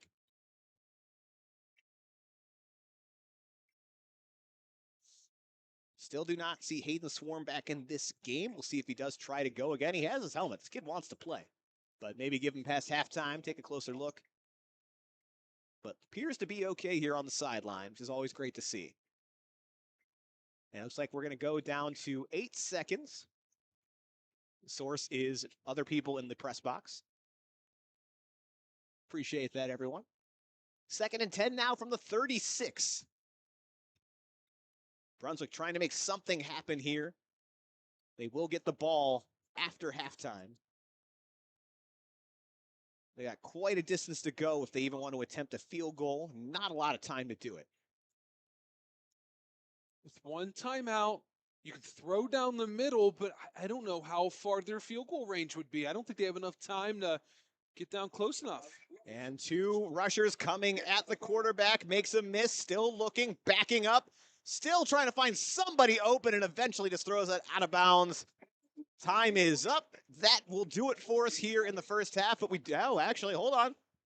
Flag on the field. We'll see what happens here. Everyone coming back. Teams are ready to run off to the locker room. Walsh is about halfway there already, and there they go. So an eligible man downfield that will be declined, and that will do it for us here in half number one. Great game here so far, folks. The Walsh Jesuit Warriors traveling in here to Brunswick to take on the Blue Devils, the Keon Sports High School Football Game of the Week for Week 9. Walsh currently on top of this one, 17-7. When we come back, it's time for the Cement Mason Local 404 Union Halftime Show with our very own Dom Clary as he takes you around Northeast Ohio high school football to get you all the scoring updates you need. We'll be back after these brief messages. This week's Keon Sports Game of the Week is brought to you by the Cement Mason Local 404 Union. Whether you're an experienced journeyman or an apprentice, their doors are open for you to join the union. Current and future demand for skilled craftsmen necessitates an apprenticeship program that takes into consideration practices of one of the world's oldest trades, along with instruction in new techniques, applications, technologies, and materials. The Local 404 Cement Masons Joint Apprenticeship Training Program supports a world-class curriculum of instruction and on-the-job training for more than 40 apprentices annually. Union Cement Mason skills are honed with the most comprehensive apprenticeship training program in the industry. Climate Tech Inc. For 48 years, family-owned and operated Climate Tech has been the premier company for all HVAC services. For both residential and commercial, they have it covered. They offer free estimates on equipment replacement and 24-hour emergency service. Visit them at climatetech.com. Christine Dort Photography. From sports to real-life photos, don't let a big event go by without Christine Dort there to photograph it. Find her today on Facebook or at www.christinedortphotography.com for all your photo needs. Dave's Golden Shear Barbershop. Dave's Golden Shear Barbershop has been your trusted barber for nearly a century of great haircuts. With affordable prices and excellent customer service, there's no better place to get your cut. It is located at 26915 Center Ridge Road in Westlake. Run some type of rule out here if they're going to pass it, but there is an overhang on the right. They need to be careful. Brock Sandich, the keeper, up the middle, keeps the legs churning, and he fought for that football. It was nearly ripped out of his hands by the edge rusher there. That was defensive end number 53, Rodney Harris, who nearly ripped that out of the arms of Brock Sandich, and Brock Sandich said, nope, give me that, I'm holding on to this, and reaches that arm towards the plane, broke it, and that's a touchdown and now a lead for the Blue Devils. Woo, I got chills here. Cool. This is a huge crowd here for Brunswick here tonight. And Brock Sandich gave them something to cheer for. Going in, a lot of people doubted Brunswick. It's an early lead. They have to stay consistent. Anytime this Cleveland Heights team has their talented players, their smart players on the field, they have a chance to win the game. They need to be a little bit more. The adrenaline stops you. They need to get back up to that pace here. First and goal from the 10-yard line. Davis bouncing it to the outside, and he's going to walk into the end zone untouched, and just like that. 4 plays, 4 runs, all carries for Marquise Davis, a guy who ran for 333 yards last week and 4 touchdowns. Did not have a big first half. It was quiet, and he shows up on the first drive right when the Tigers need him, 10-6. You know, he gets that edge. There's no one that can catch him. There needs to be someone right in front of him if they want any hopes of stopping Marquise Davis. He has that. If you're Cleveland Heights, you can use Brunswick's game against them. Still 8 minutes to go, but continue to run the ball, run the clock, and you have an opportunity for a fresh set of downs before making it into the end zone. Davis slipping through a couple tacklers, keeps the legs churning. Nobody could bring him down. Was touched back around the 8-yard line and just kept dragging defenders. And that's why he's the type of running back prospect we've been. Happened to the green wave on the other end. Here an option. This one going to be a pitch to the outside. Got a block and going to step into the end zone right around the corner. Nice blocking there by the wide receiver, setting that edge and giving some room for number 30, Andre Jenkins, the sophomore, to make his way into the end zone untouched. And also credit to Elijah Gray on that pitch, well timed on the driving once again, looking to get their first win of the season and break that 9-game win streak for Holy Name dating back to 2013. But right now, Holy Name, they need to get a stop here. I know it's early in this game, but things are trending the way of Normandy. And a lot of it's because of Elijah Gray, the quarterback, trying to make a man miss an open field. He does. Past the 15-yard line, slips past the tackler, cuts inside, and he's going to barrel his way into the end zone. I'll tell you what's more slippery than that football tonight, and that is the quarterback, Elijah Gray. Nobody can bring that man down. Yeah, I don't even know what to say. I mean, this is one of the most exciting runners of a quarterback that I've seen. And a reminder that this trip to the red zone has been brought to you by Kelly McLean Achievement Center. Visit kelly-mac.com to learn more. 2nd and 2 from the 5. Have to get to the 3-yard line to pick up the first down. Rodriguez on the carry. Looks like he's going to get close and just enough to move the chains down at the 2. 1st and goal. That's nice having that first down marker right there. Now you have 4 golden chances at the 2-yard line to punch one in. But don't forget, this is the second time it's happened just like this. They got a fresh set of downs on the 2-yard line earlier in this game. Didn't quite turn out. Got to shake off the cobwebs. Still running out of the same set from the last 2 plays. They're going to go back to the well with Rodriguez again. And Rodriguez is into the end zone. Touchdown, Holy Name. And this crowd has come back to life after being quiet in the latter stages of the first half. 14-6, an opportunity to make it 7. That's how you set the tone. That's how you come out of half and show that we're still here, that we're not done yet. This is a tough group, as Ryan Day said in his post-game interview after the Notre Dame game. This is a tough team.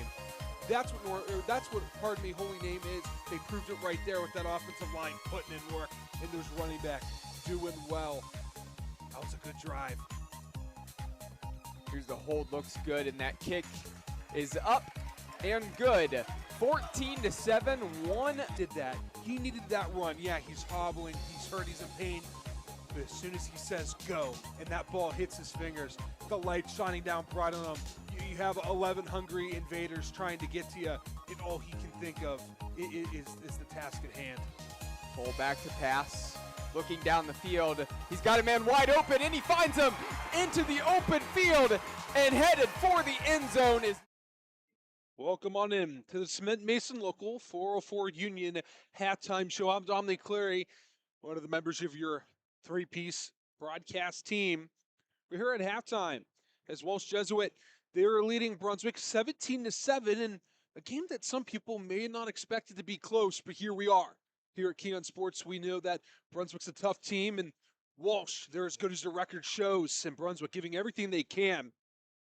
But we have some scores across Northeast Ohio, thanks to former broadcast member of Keon Sports, Cole McDaniel, who does the scoreboard here for us. Appreciate everything Cole has done for us and the company as he continues to contribute, even when not on the broadcast.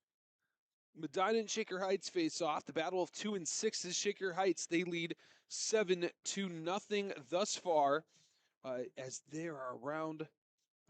Pardon me, we just refreshed the page, so it's 7-7. It's all tied up there. Strongsville and Menor are facing off. Strongsville having a strong season with a 5-3 record after we saw them in week 1. You can go back and watch that one. That'll be week 1 of this year's Mean Darien. We were on that call. Brandon wasn't there for that, but he's been there for the rest of them. Right now, Strongsville's trailing Menor, 8-0 Menor, 21-7. Avon is beating Amherst Steel 21-0. Amherst Steel having a good year at 6-2, but right now they're outmatched against the undefeated Avon Eagles, who we'll have next week in the Silver Rail Rivalry. Avon Lake and North Ridgeville facing off. North Ridgeville looking to move to 8-1. They're up 10-3. Berea Mid-Park leading Olmsted Falls 14-7. Only one win for Berea Mid-Park. Looking to find it 2 here in an SWC matchup. Midview beating Elyria, who's 0-8, 28-0. Bay Village, they're currently beating Lakewood, who's 4-4. Both teams 4-4. But right now the score is in favor of the Rockets, 14-7. Buckeye, they are beating Rocky River in a battle of 7-1s. Wow, it is a blowout, 34-0 in favor of Buckeye. They're playing tough. Normandy beating Westlake, the battle of 2-6s. The score is 10-6 there. Valley Forge are beating North Olmsted, the battle of 3 and 5 teams, 7-0. St. Ignatius and St. Xavier. St. Xavier leading that game at 24-13. St. Ignatius, another down year for the Wildcats. As St. Ed's, they play Archbishop Moeller tomorrow. Archbishop Moeller, they're 7-1. Benedictine having a good year. They're beating 2-6 Brush, 21-0. Archbishop Hoban, they are beating Central York, who's 7-1. Better record than Hoban, but no problem for Hoban thus far. 17-0 score there. Lake Catholic beating Canton Central Catholic, 14-0. Aurora beating Barberton, 34-0. See a few more scores. Solon, wow, they're beating Wadsworth 17-7. Solon, they are 2-6 on the year. Wadsworth 3-0. Right now the score is 17-7. We have a potential upset right now as the Comets out of Solon are having a good game right now against Wadsworth. Brecksville and Broadview Heights, they are beating Twinsburg 14-10. Not an ideal year for Brecksville, Broadview Heights at 2-6, but they're having an ideal game. Hudson beating North Royalton 21-14. Nardonia beating Stowe Monroe Falls, who struggled 21-6. Chardon beating North 27-0. A few others here, and we'll get out of the halftime show. Kirkland, they are beating Crestwood 22-6. Kirkland undefeated on the year. Columbia beating Brookside 34-7. Keystone beating Wellington 13-6. Massillon, Washington, they're beating Harding, who's both the battle of 6-2 teams, 24-0 in favor of Massillon. Massillon Jackson going against Canton McKinley, 14-7 the score there. And that is it from your Cement Mason Local 404 Union halftime show. I'm Don Clary. Stick right here. We'll be back. 17-7 the score in favor of Walsh Jesuit. We'll be right back after the band plays in about 11 minutes. This week's Keon Sports Game of the Week is brought to you by Lou Grasso Accounting and Tax Services. Your taxes and accounting needs must be handled by the very best, so you can rest easy. You can have that comfort of knowing your money is being handled by the experts with Lou Grasso Accounting and Tax Services.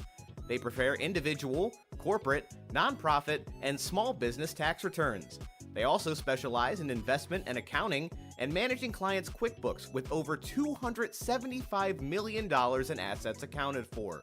Located in Avon, they prepare your federal, state, and city returns, which includes e-file and direct deposit. Please visit their website at www.lougrassotax.com for more info. Lilla Rose by Melissa Sawa. Sick of battling with pesky hair ties that give you a headache, constantly breaking and damaging your hair? Fed up with the endless readjusting because they just won't stay put? The team at Lilla Rose is committed to giving you quality, comfortable, and affordable hair accessories and essentials to help enjoy everyday beauty. Find out more by visiting Lilla Rose by Melissa on Facebook or online at lillarose.com/MSOWA. Leadership 216. If you're looking to get back into shape, stay in shape, or get in better shape, then your next call needs to be to Leadership 216, as PJ Gordon knows nutrition and how to set you up on the right path. Look them up today on Facebook at LDRSHIP216. Lally's Handyman Service. From deck and fence building to indoor and outdoor remodeling, Lally's Handyman Service has you covered. Matt and his crew have been out to my home numerous times for a multitude of services and have hit a home run every time. Repair, replace, and remodel with Lally's Handyman Service. Give them a call at 216-789-2047. Kelly McLean Achievement Center, the premier resource for high school athletes who wish to continue to play in college. They provide a one-on-one consultative approach to help students determine their needs and goals. Visit them online at kellymac.com. Jenny's Popcorn. You can find their flavors anywhere popcorn is sold, including Giant Eagle and Mark's. Visit them online at jennyspopcorn.com or in person at 38727 Taylor Parkway in North Ridgeville, Ohio. They have everything from butter, cheese, caramel, and everything in between at this popcorn paradise. Jennifer Heron Underwood of Howard Hanna. Jennifer Heron Underwood of Howard Hanna has been an agent for 24 years. She brings her clients' experience and trust with every transaction. She specializes with first-time sellers, senior citizens, downsizing, and right-sizing. From the west side of Cleveland and Cuyahoga County to Lorain County, especially southern Lorain County, she will have you covered. Reach out to her today at Jennifer Heron Underwood at howardhanna.com or visit her online at jenniferheronunderwood.howardhanna.com. JBL Roofing and Construction. JBL is a licensed, bonded, and insured contractor with the experience to complete any job needed for your home or property. Let their team of professionals help you with vinyl siding, windows, roofing, and gutters. Get the job done right the first time and stress-free with JBL. Call them today at 330-677-9463 or visit them on the web at jblrc.com. Irene's Aesthetics. They have skincare for all skin types. They have a variety of facials, peels, microdermabrasions, and dermaplaning. Reach out to her at irene'saesthetic@gmail.com or by phone at 440-455-1621. Earthflora. Earthflora.com is the leader in the trade of botanical artificial plants and trees custom made with your vision in mind. Call them today at 440-899-4947 or visit them at www.earthflora.com. Make sure you enter code SAVE5 to save an extra 5% and get free shipping on orders of $100 or more within the inland United States. Infinity Wellness. Infinity Wellness is a premier couture wellness center that provides the most advanced devices, procedures, and products. Our team is dedicated to helping you become more confident in your own skin. From IV hydration and weight loss treatments to hormone therapy, we can certainly provide the wellness center treatments you desire. Call them today at 234-546-1110. Helicopter Crew Entertainment. From weddings and corporate events to MC needs and social gatherings, you will need a great DJ service. How about a grad party or retirement? They should be your first and only call. You can reach them at helicoptercrewentertainment@gmail.com or look them up on Facebook today.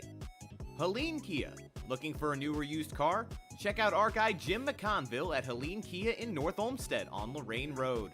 Jim is a member of the auto community for the last 20 years and will treat you right no matter your car buying need. He's an expert at new and used car deals, including trade-ins and financing. Great Lakes Training. Great Lakes Basketball caters to athletes of all ages and experience levels with a wide variety of training techniques. Book your first session today at www.greatlakesbasketball.com or email Coach J at coachj@greatlakesbasketball.com. Gotcha Covered Avon. Their team of experienced design consultants are experts in helping you find the right window treatments for your home or business. Swing by their showroom at 2525 Nagel Road in Avon to see for yourself how they can make your entire living room or any room look better with just a few small suggestions and a low cost. You can find them online at gotchacovered.com/Avon. Frankie's Italian Cuisine. Looking for a place to enjoy a post-game meal? Love Italian food? Frankie's Italian Cuisine has you covered from meatball to lasagna. Visit them tonight at 4641 Great Northern Boulevard in North Olmsted and taste the 50-plus years of legacy for yourself. Mickey Mart. The moose is on the loose at Mickey's. Your local Mickey's is open now for the food and fuel you need to keep your family moving. Be sure to use your Mickey Mart Rewards card to quickly rack up amazing member-only deals, including free food and beverages.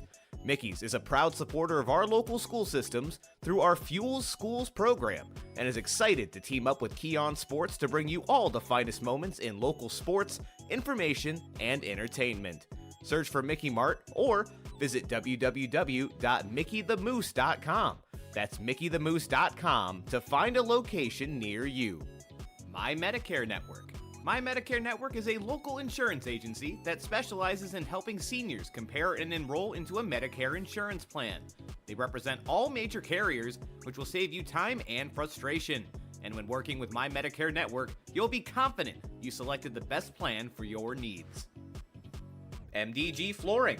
If you're in need of quality flooring for your home or office, look no further than MDG Flooring America in Medina. There is nothing that Steve and his talented staff cannot handle. Call them today at 330-725-5252 or stop in and visit them in person at 3812 Pearl Road in Medina. Maxim Lacrosse. Maxim Lacrosse will demand players embody the game by giving and receiving respect and understanding that character counts. Mangia Bella Italian Goods. If you love Italian food like we do, then you need to swing over to Mangia Bella Italian Goods at 22560 Lorraine Road in Fairview. This family-run business knows that a happy belly is a full belly. From vintage homemade pasta to meatball subs the size of your head, you will be in a food lover's paradise. You've tried the rest, now have the best. Every Step Seniors. Every Step Seniors is a relocation service helping seniors to downsize and move. They handle every step of the way, including packing, moving, setup, home cleanouts, donations, and home sale prep services. Look them up online today at www.everystepseniors.com. Run some type of rule out here if they're going to pass it, but there is an overhang on the right. They need to be careful.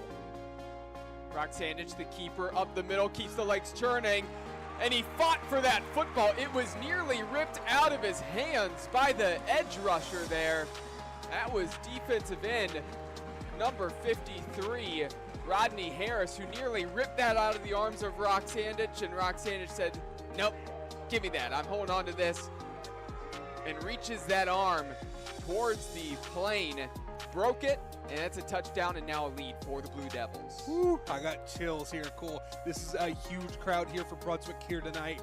And Roxandich gave them something to cheer for. Going in, a lot of people doubted Brunswick. It's an early lead. They have to stay consistent. Anytime this Cleveland Heights team has their talented players, their smart players on the field, they have a chance to win the game. They need to be a little bit more. The adrenaline stops you. They need to get back up to that pace here.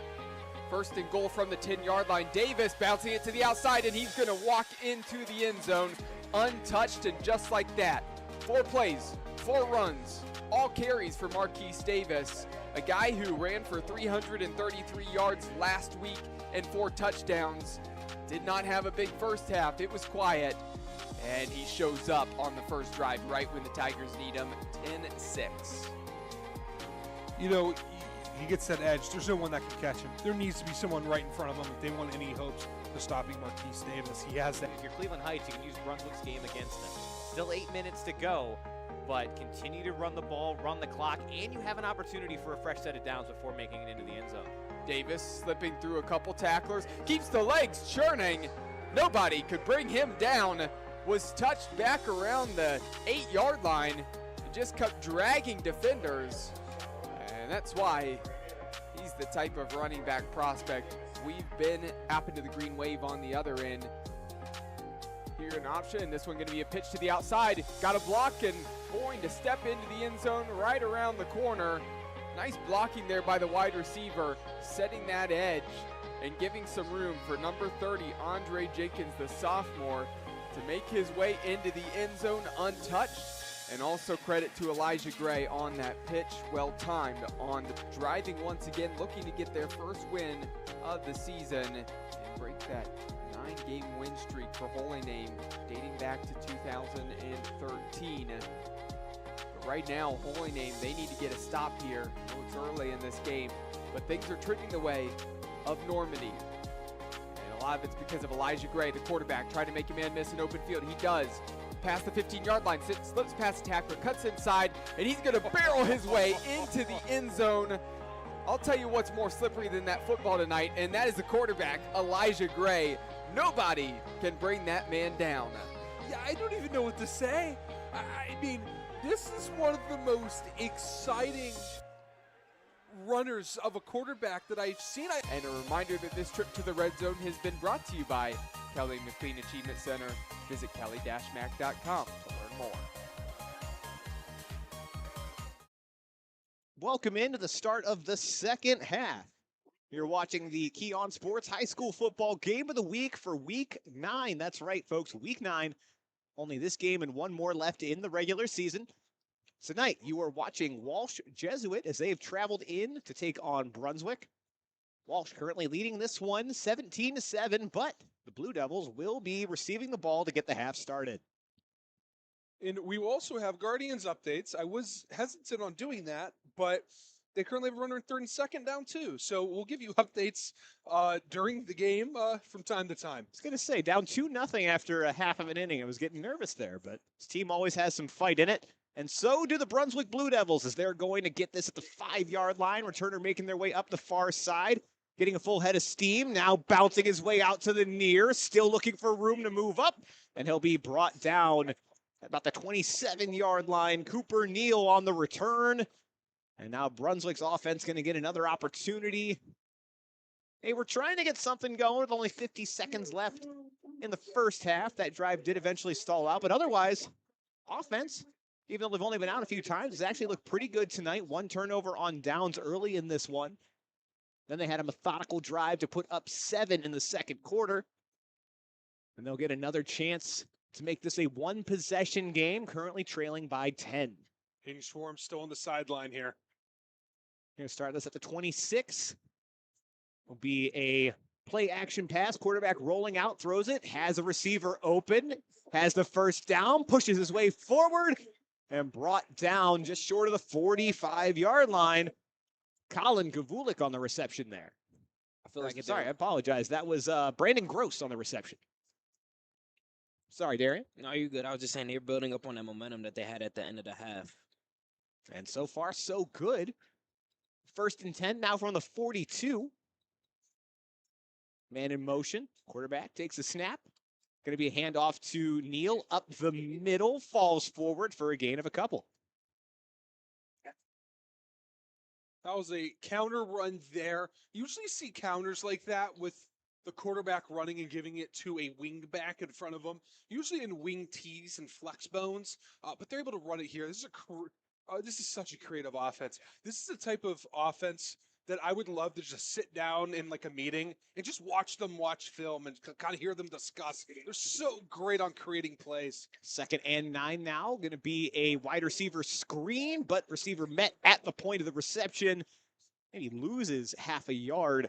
That was Gavin Moore on the reception. He was the one that was initially brought in for the injured Hayden Swarm. And as Dom said, have not seen him back on the field so far. No, he's moving around down there. You can tell he's eager to get on the field, but I think they're keeping him back here. They don't want to get him any more injured than he is. 3rd and 9 for Brunswick. A lot of success on 3rd and longs earlier in this game.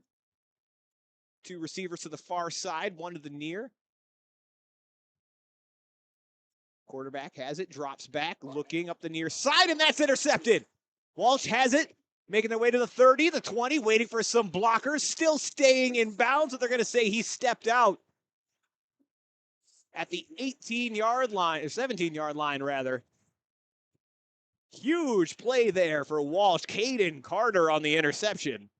And that's going to set them up in excellent field position. They're already in the red zone. And this trip to the red zone is brought to you by the Kelly McLean Achievement Center, your private tutoring, ACT prep, college consulting, and athletic recruiting resource. Mistakes you cannot make. Sean Barnett having a good year, having a good game even before that interception, but you just cannot have those mistakes. When you're trying to get this game back to a one-score game, this is just going to create even more separation now. First down, going to be a quarterback keeper. Bounces his way to the outside, now still on his feet, and into the end zone. Touchdown, Warriors. Keller Moten doing it all by himself. Thought he was going to get brought down at a couple different points, but stays up and dances his way into the end zone. And boy, does momentum flip quickly. Brunswick was driving, throws the interception. Just one play later, Walsh now up 23-7, pending an extra point. Freddie Marcel on for the extra point attempt for the Warriors. Snap is good. Ball is down. Kick is up, and it is good. So 9 minutes, 54 seconds to go here in the third quarter. Walsh wastes no time taking advantage of the turnover. They now lead Brunswick 24-7.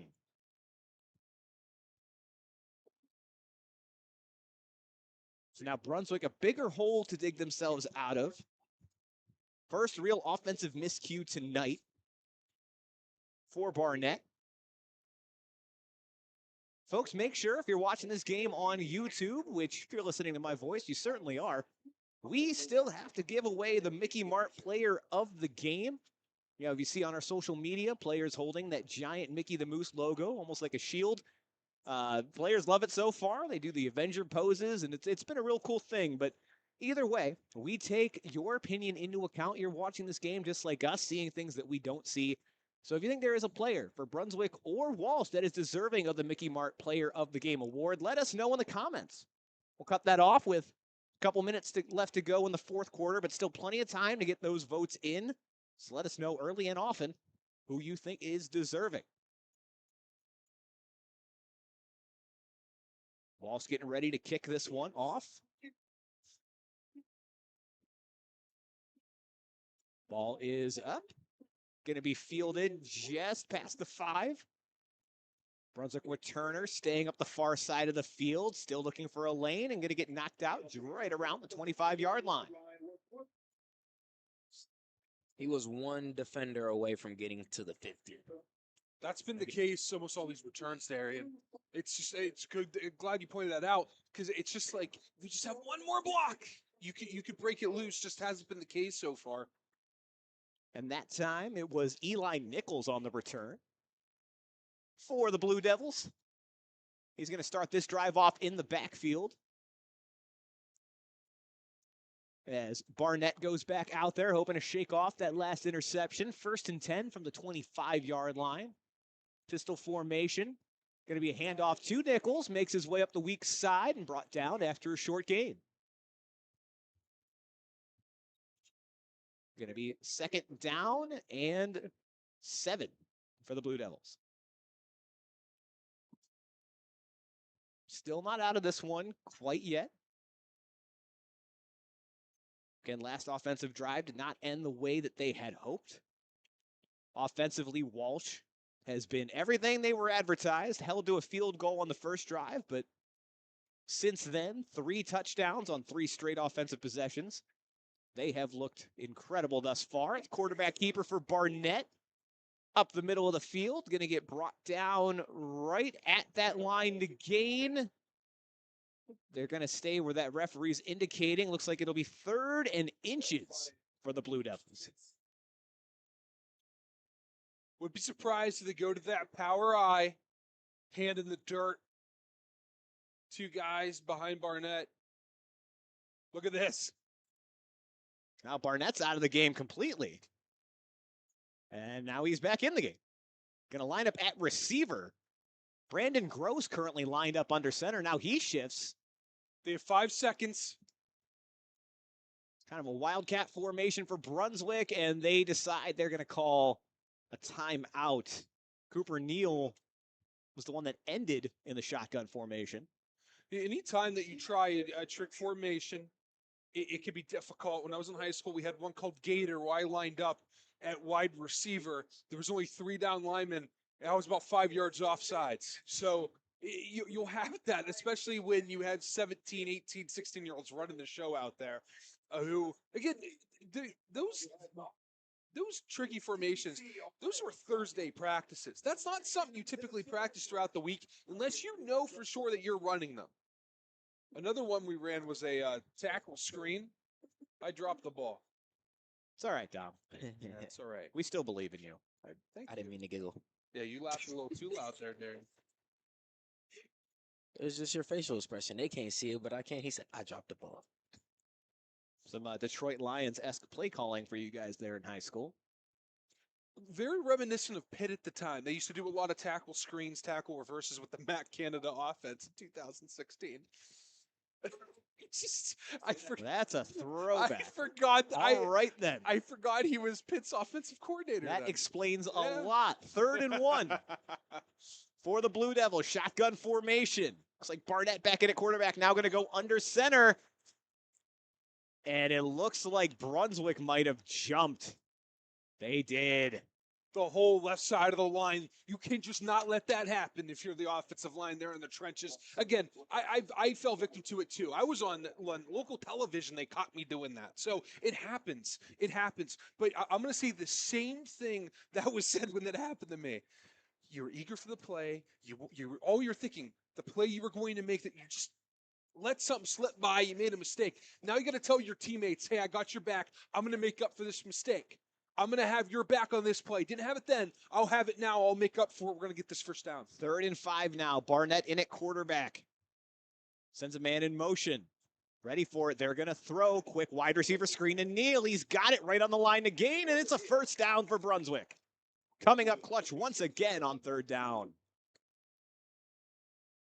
And folks, if you only listen to how Dom talks about himself as a player, you may not realize he did play at the Division III college level. He was a great athlete, but he tends to share his lowlights rather than his highlights. Yeah, it's easy to be like, I once pancaked 3 guys on one. No one wants to hear I know that. you're not going to boast for yourself, so I will do it for I you. appreciate you saying that. Our draft show has my highlights on it every year. So It does, as they should, because the Patriots always pick somebody I don't have highlights for. Double reverse play for Brunswick. Neal ends up with the ball, looking for space up the near side. He'll get knocked out after a short gain, but more creativity from this Brunswick offense. shout out to Sean Barnett. He blocked. I mean, anytime you see a quarterback block, I always think of Baker Mayfield blocking downfield when he was a Brown. I think of Tom Brady just falling to the floor. I think of Big Ben whiffing all the time. I don't know. Usually when I see a quarterback trying to block, it usually doesn't go well. But there, it went pretty well. He had the block that was able to get those critical 5 yards. And they're in that quad formation on the left there. They'll break it up with motion. 2nd and 5 now. Barnett going to keep it himself. Makes the first defender miss, but tripped up after a short game. Going to be 3rd and a couple as they reset. Barnett, a big guy, again, 6'3", 185. So if you can land a block, not somebody that if you're a defender, you'd necessarily want to be in the way of. Yeah, so they ran power there with their blocking. You had the guard going up. You had the tackle with the kick out. Saw no one the kick out, went upfield. If Barnett's a little bit more patient, that tackle was a little bit quicker on the pull. And that was Tannehill, the right tackle. Maybe he breaks for just a few more yards. 3rd and 2, Barnett by himself in the backfield. He's going to keep it himself. Patient, bounces around, finds a hole. And that's going to be enough for another Blue Devils first down. Under 7 minutes to go now here in the 3rd quarter. And 24-7 the score in favor of Walsh. Brunswick still executing their offense the way that they started off today. Not a lot of big chunk plays, but they've been methodical using every down. 2 third down conversions already on this drive. We've been covering Brunswick I've been covering them for my 4th year here, 3rd year with video. This is the best ball movement I've seen since being here. Absolutely. My first year they ran the pistol. They had a good quarterback. They were dynamic, right? They were above 500. As Brunswick has to call a timeout. That play clock was running out. Nobody really seemed to realize it. You had they were dynamic. Then you have Rock Sandich the past 2 years. Again, now he's at Hoban, but it was very quarterback run oriented. They ran kind of a quarterback option, a read option offense, but they also like throwing it deep from times, or they was just QB power, and it was very stagnant. They really relied on the big plays. This team doesn't really rely on the big plays. Quite frankly, they don't really hit too many big plays. It's 5 yards, 4 yards, 3 yards, 7 yards, 10 yards, 15. I don't think I have a play. They haven't had a big chunk play yet. They have not had a play over 16 yards. No, and I believe it. And just from a passing standpoint, definitely the best that I've seen them since I started covering. I talk about it all the time. The very first game I ever called was Brunswick and Brecksville, and Brunswick was still running the triple option at that time. They threw 2 passes in that game, and one of them was the game-sealing interception. And to see that slowly evolve into what it is now, again, under the tutelage of head coach Cole Carter, it's exciting. It's a different brand of football we're seeing from Brunswick. and tonight it's working. Was this the Brecksville Broadview Heights with Labis at quarterback? The young man that went No, to not quite. Iowa? Okay. That was a couple years. That was after I joined Keon. That first game was when I was still in school. Oh, wow. As we're going to get a halfback screen this time. Gross has it, working his way up the far side. He's going to have a first down and more. Brings a couple of Walsh defenders with him. A good play design there from the Blue Devils and another set of first downs. If this was the offense that we saw against Olmsted Falls in week 2, it very well could have been a different result that week. I think you still had, again, it's an Olmsted Falls team that is strong as usual, right? A little bit of a down year for them. But this Brunswick team, they're really hitting their stride. They're playing well. You can tell that they really dissect the film and understanding this odd 3-3 defense. 1st and 10, going to be a pitch out. Back's got it up to the 40. Now just short of the 45, he's going to get knocked out. Solid gain there for Eli Nichols. Now, we can talk about the offense all we want, but here's the reality of the situation. They haven't stopped Walsh from scoring. They've held him to a field goal. They have not stopped them from scoring. You've got to prevent them from scoring if you can get into the end zone here. You're taking a lot of time, and that's fine, but you're going to need 2 more possessions. They barely had time for 3 possessions last half. That's true. So the way they're running right now, they're lucky if they can get a second possession in that 4th quarter. 2nd and 5, pistol formation for Brunswick. And quarterback drops it and has to just fall on top of that ball. Luckily he does. Sean Barnett kind of mishandled that snap. It's now going to be 3rd and long for Brunswick. And folks, like, just to give them credit, we haven't been able to talk about Walsh's offense a lot tonight because they haven't been out there. You know, Brunswick is dominating time of possession, but Walsh hasn't really needed it. I mean, as we mentioned, 4 scoring drives on 4 times just touching the ball at all, 3 of those touchdowns. The only time they were held to a field goal was early when Brunswick's defense stepped up on a 3rd down there. But again, Walsh, they cannot be sold short. This Walsh Jesuit offense has been incredible so far tonight. 3rd down, Barnett rolls out, has a receiver, but that ball is low and incomplete. Aiden Konopinski was the intended receiver, not able to quite scoop that one up off the ground. It'll be 4th and 9 now for the Blue Devils. This is where this fumble really hurts you. Again, they're still really creative. I'm sure they have plays where they can get 9 yards, but you don't want to rely on that. You want to be able to have multiple bread and butter plays, not a play where, well, it's past the sticks, but this defense has been decent all day. They've been good all day. It's going to be hard to get something here.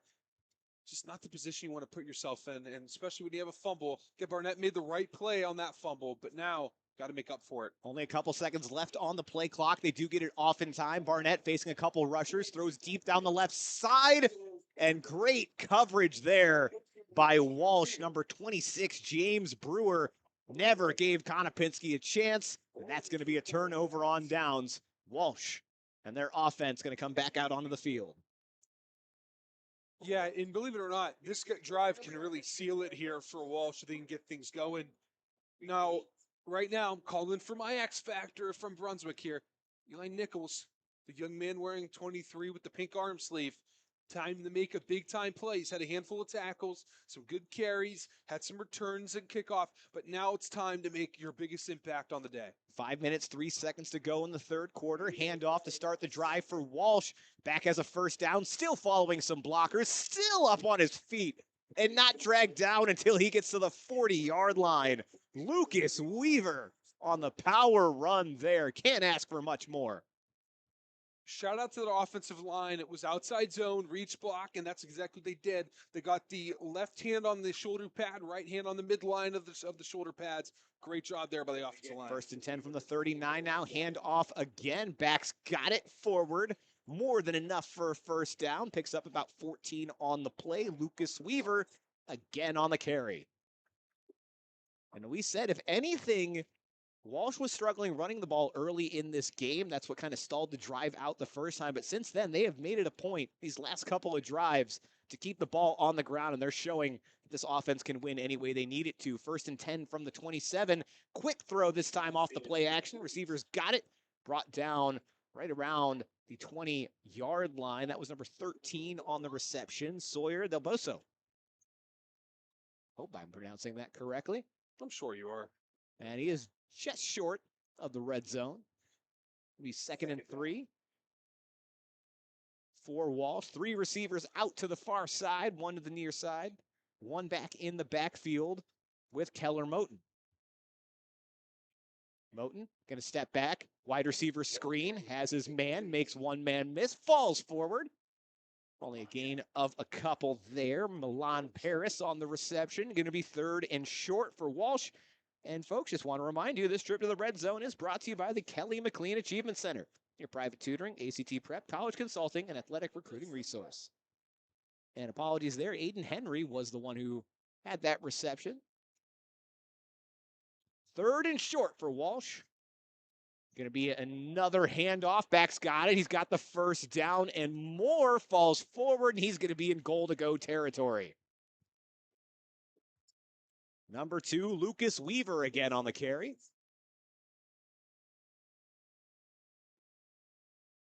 Apologize for the couple mix-ups tonight, guys, but specifically with Milan Paris and Aiden Henry. From where I'm at, the 5 and the 1 look very similar, but just know both of these young men have been very involved in the offense. First down, going to be a run, but running back stopped in his tracks, and a flag immediately thrown on that hit to Lucas Weaver.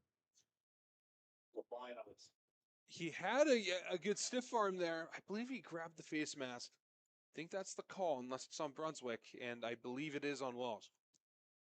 Yes, it is there, so they're starting to march back on that face mask call. Again, I didn't see the initial face mask. I thought that hit, albeit clean, looked tough. He was kind of stopped in his tracks, and it allowed the Brunswick defender to kind of come in and pop him. But no penalty call there. That's a 15-yard face mask as well. My goodness. Yeah, that was pretty deliberate, that face mask. He didn't just, hand got caught. He grabbed, pulled down, and pushed into the dirt. Gladly to see Eli Nichols is still out there. The young man's okay. Made a good play on getting there. If an offensive player has the face mask, you're usually doing your job well as a defender. So something you don't see often. 1st and goal from the 23-yard line. 2 minutes, 58 seconds to go here in quarter number 3. Ghostbusters playing in the background on the field. Keller Moten takes it, play action, rolling out to the right, still looking, fires, overthrows his receiver. Never really had an opportunity at that one. That was Dominic Romanini, the intended receiver. Very Italian name, despite the very American spelling of his first name. Very Italian name there.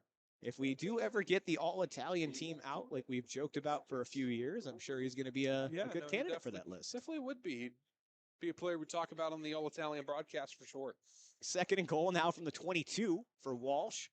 And it's going to be a throw to the receiver on the left side, kind of a setup screen there with the quarterback run. A couple of flags coming on that play. Cody Kish was the one that received that, but again, a couple flags fly in. That was an interesting play design.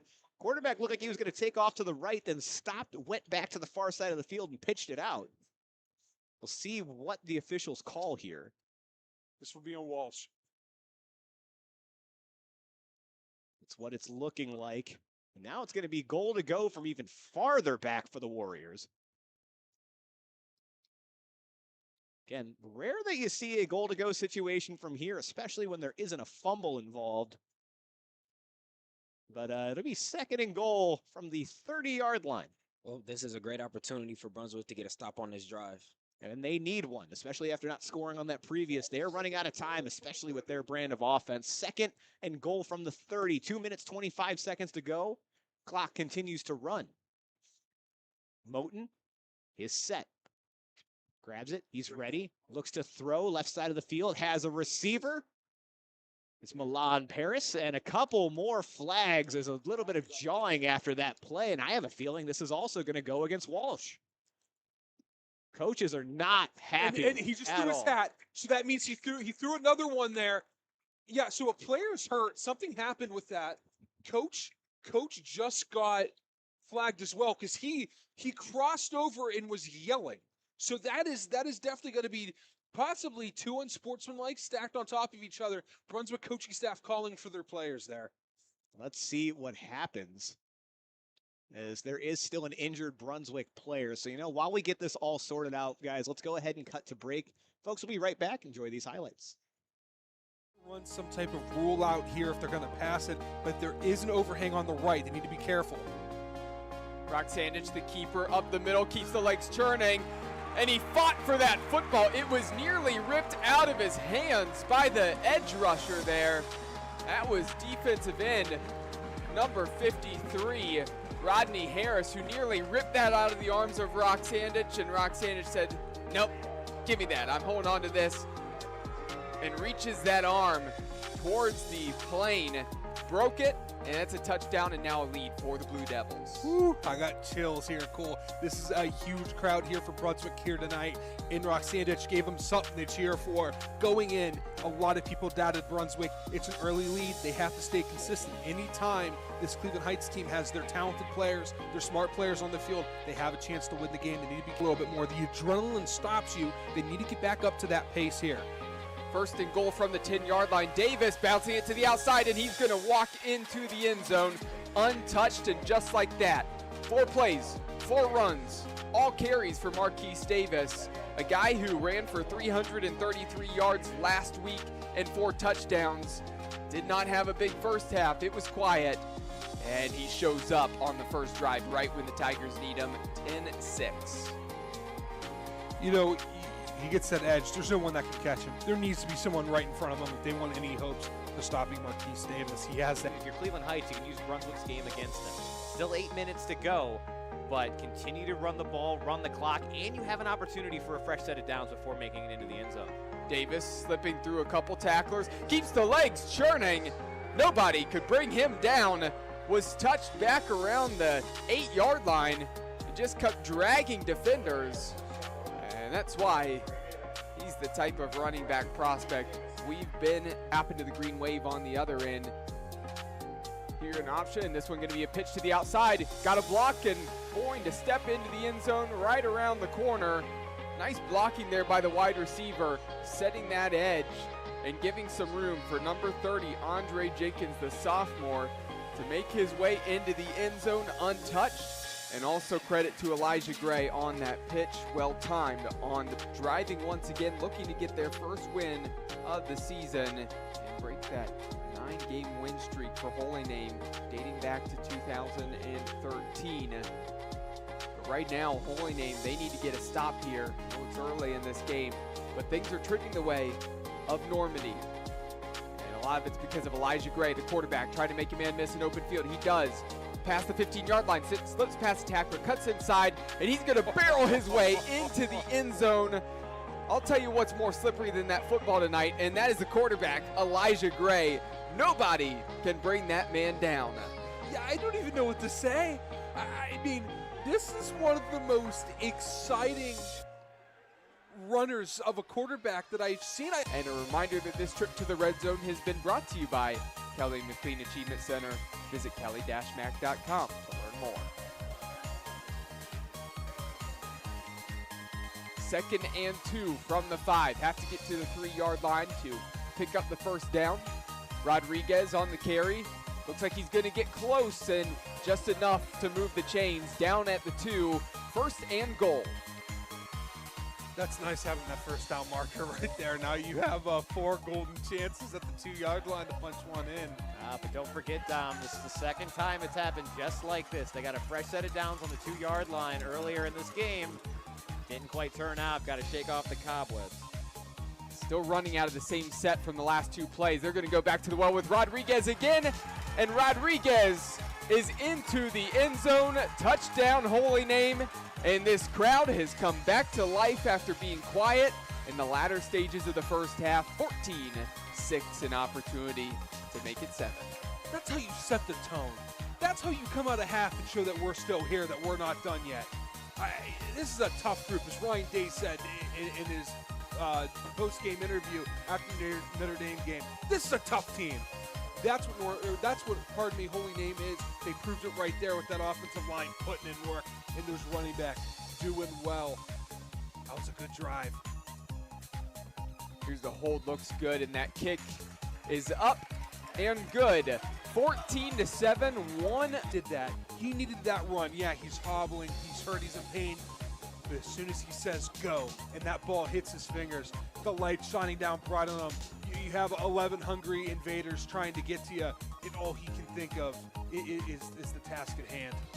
Pull back to pass, looking down the field. He's got a man wide open, and he finds him into the open field, and headed for the end zone is number 7, Colin Daskos, the senior, and an opportunity to tie this game up. What a huge play there as Cole kept his eyes down the field, and there was nobody around Daskos. Hurt ankle, no ankle, it doesn't matter. He can throw the ball for 68 yards in the tutty all the way to the crib. Oh, Cole, Brandon, we have an exciting football game between a one-win team and a no-win team, and baby, this crowd's into it. We're in there with the PA announcer screaming there in the PA system. We have an exciting one. I'll tell you what, that's all you want in a football game, a 60-yard touchdown pass, broken coverage. We'll take advantage of it. This hasn't been the season where either of these teams really have picked up many wins, right? And you know what? We're not going to kick it. We're going to see if we can get it. I don't know. It will depend. If they go to the ground, you'd have to think they're stating that this is 4-down territory now. I think it was the snap that got messed up last time. We just saw the holder there practicing the hold. I think they're going to kick it if they need to. Here's a carry up the middle for Dix. They're not going to have to, as he's going to push close to the end zone. He stopped just short. That white wall there of the invaders kept him out of the end zone. But that actually might help Holy Name, because even though they didn't score there, they got a first down, opportunity to kill a little bit more clock if they want to here. Here's the run with the quarterback, and Andrew Cole slips through some tacklers into the end zone. Holy Name, their first lead on the night, 20 unanswered points. My goodness, just ran it down the throat of Normandy. They weren't taking any chances. They weren't doing anything funny. They know what their record has been in the red zone tonight. And man, they didn't care. They redeemed themselves, finally put themselves up in this game. Minute 7 to go. Hopefully that's enough. You're still going to have to come out and play defense. But man, what a redemption arc for Holy Name, coming back from 14 unanswered, now up with just a minute 7 to go in this one. So the lefty kicker and Josetti has an opportunity here to extend this lead to 7. This one's up, and this one is good on the PAT. 21-14. Looking at overtime for the first time this season here in our Keon Sports Game of the Week. And we're in week 7 now at this point, and here on 4th down now. 10 yards to go. Can Gray make something happen? Gray has some time, stepping up, looking down the field, lost this one up. Touchdown, Normandy. That one floated over the fingertips of the defenders into the hands of a receiver in the end zone. Believe from up here, that's number 12. Trying to get a better look at the receiver. But now Normandy only trails by 1 point. Wow. On 4th down, nonetheless, regardless of this result now, folks, that phantom down is going to be talked about. And it's going to be brought up over and over again. And now the scoreboard is yet to adjust. Okay, I think we're all trying to adjust here. Holy mackerel, you kidding me? Hey, everybody, calm down a little bit. They're looking to go for We're 2. going for 2. We're not going Gonna win it. overtime. It ends here. And a timeout now for Holy Name, as they saw Normandy look to forget about overtime. Let's try to win it right here. See if we can make this ball game. And yeah, you're right. Scoreboard still hasn't adjusted. There it goes. Finally, 21-20 up on the board. We'll see if Normandy comes out with the PAT unit and try to kick this thing. You know what? Why not go for 2? You're 0-6 this year. This is the closest you've gotten, right, to have a chance to win this game. The momentum is on your side right now. You just drove the ball 70 yards down the field. Go for it. Hey, you know here. There's rules. I didn't make them. You didn't make them. No one made. We don't know who made them, but there's rules. when you're the away team and you have a chance to take the lead with seconds left on the clock, you choose to take the lead rather than go to overtime. If you're the home team, you choose to go to overtime if you have the choice. You choose to be a little bit risky when you're the underdog on the road.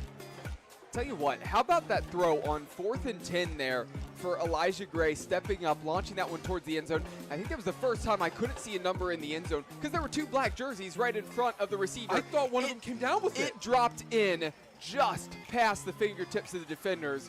That thing had to be pinpoint and precise. Going for 2 still here. 2-point conversion to try to win the ball game. This thing blown up. Holy name. They make the stand, 21-20. And the blocking there of Normandy just not good enough. Elijah Gray stumbled as he tried to spin out of that one, and he's brought down.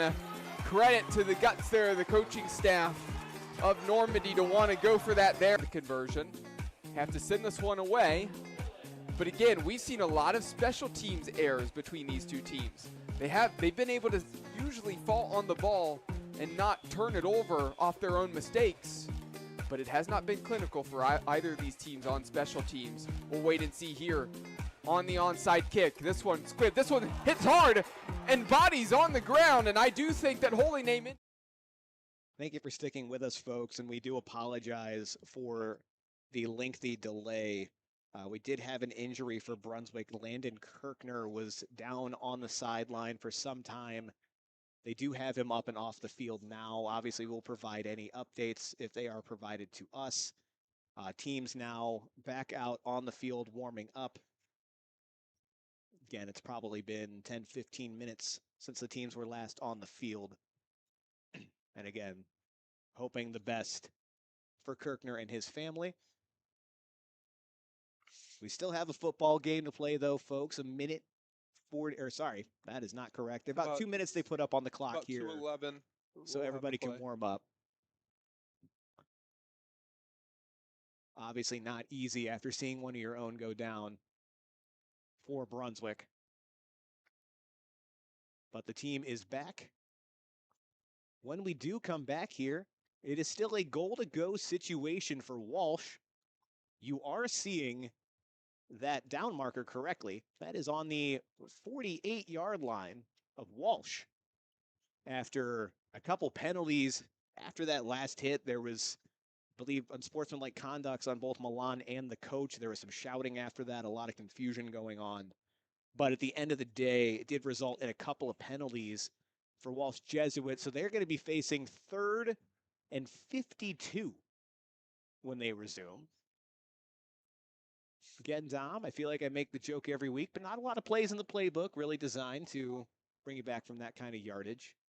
I have a feeling at this point, if you're Walsh, you maybe just try to run it out and get a new set of downs here. No, if I can, I've played high school and college where we had instances like this. Sorry, I'm getting a little caught up.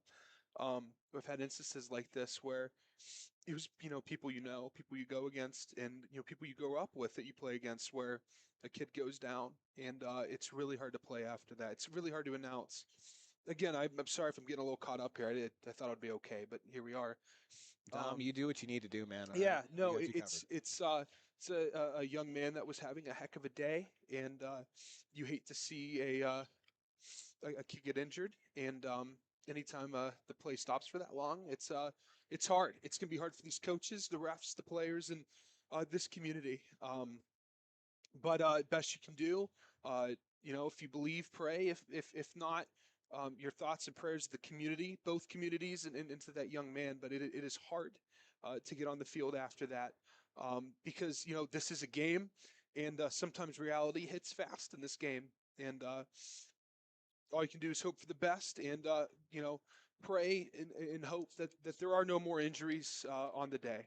And again, yeah, we'll give any updates we can about Landon as the night goes on. I do want to shout out, this is a guy I've seen a couple times tonight, Elijah Clement, number 6 for Brunswick, doing what he can to kind of rally the guys up and get them excited to go back out and play again.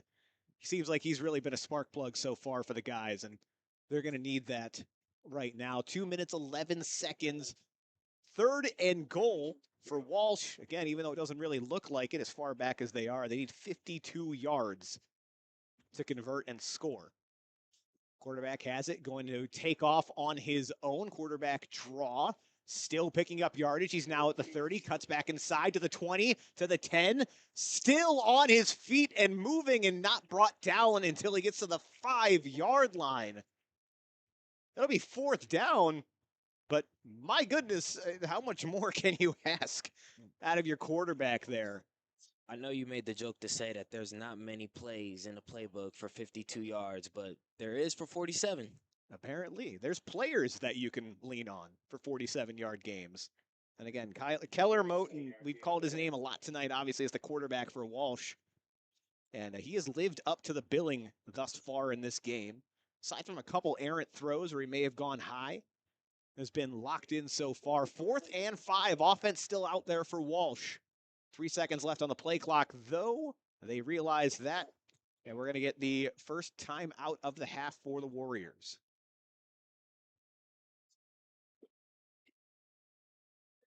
So when they come back, they're going to try to punch this one in. Minute 17 to go in this game. Walsh currently leading Brunswick 24-7.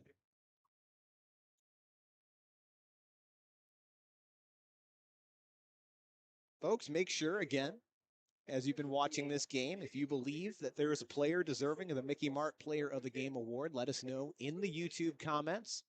Still got time to get your votes in. We'll cut it off with about 2 minutes left in the 4th quarter. So let us know who you believe is deserving of that award from either team.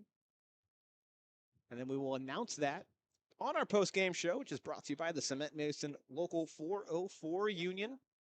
Hosted, of course, by Dom Clary and Darian Jackson. Big 4th down now for Brunswick. Trying to come up with a stop. Walsh needs 5 yards for a touchdown. If they don't get it, ball goes back to the Blue Devils.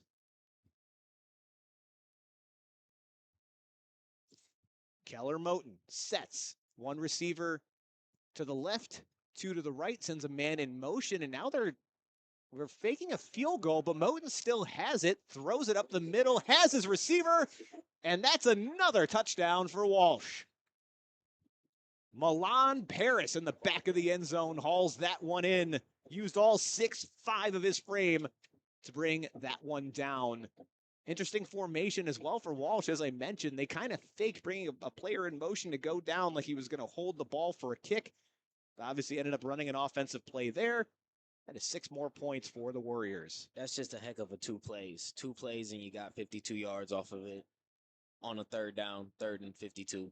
It's fair to say the odds were stacked against them there. Most definitely. But this Walsh offense has been firing on all cylinders tonight, have yet to be stopped from scoring. As that extra point attempt is up, and it is good. Freddie Marcel remains perfect on the night. 1 minute, 11 seconds to go here in the 3rd quarter. Walsh starting to pull away from this one. They lead Brunswick 31-7. Again, looking forward here, Walsh preparing for another playoff run. They have run into Archbishop Hoban and fallen to them a couple times, including last year in the playoffs. Lost to them twice, actually, once during the regular season. Once in the playoffs, they've proven they can beat them this year, so you got to imagine this team believes in themselves. They think this is the year that they can make a run. Still obviously have Avon to deal with as well over on the west side. We will be seeing Avon for the 2nd time of the year next week. So they're going to travel to Avon Lake for the Battle of the Silver Rail. That'll be our final broadcast of the 2024 season. Still will not be done, though. We're going to have writers all over for state playoffs.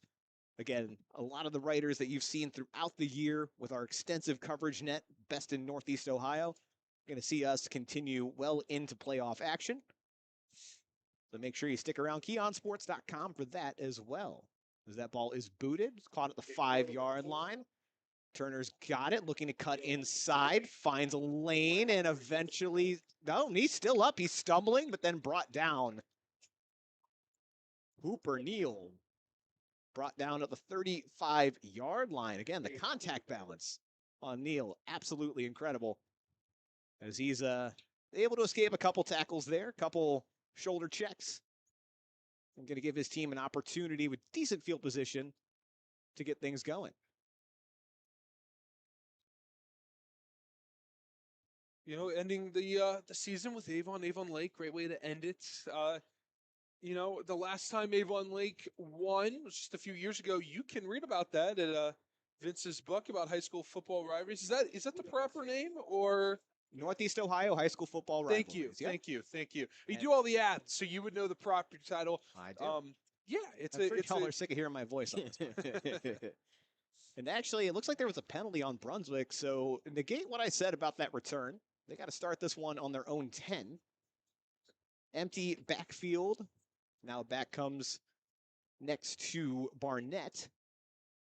It's Eli Nichols in the backfield. And he's going to get the handoff, working his way up the weak side and brought down by a host of Walsh defenders. Loses about a yard on the play. Good job by Walsh, seeing what was coming. Did a good job finding Nichols in the backfield, corralling. Good job. The run's gotten them a little bit here. They gave up some consistent yardage, but they're not fooled. 35 seconds to go here in quarter number 3. Empty backfield again for Barnett. 2nd and 10. Another handoff. It's Neal. Moves his way to the outside. Brought down again near the original line of scrimmage. Maybe picks up the yard that he lost. They'll give him a gain of a couple there. 3rd down and long for Brunswick. Feel like I've been a broken record, but this seems to be where they have been the most efficient tonight, though. Don't believe we're going to get a playoff here before the half is over as we tick down below 5 seconds. And in fact, we will not.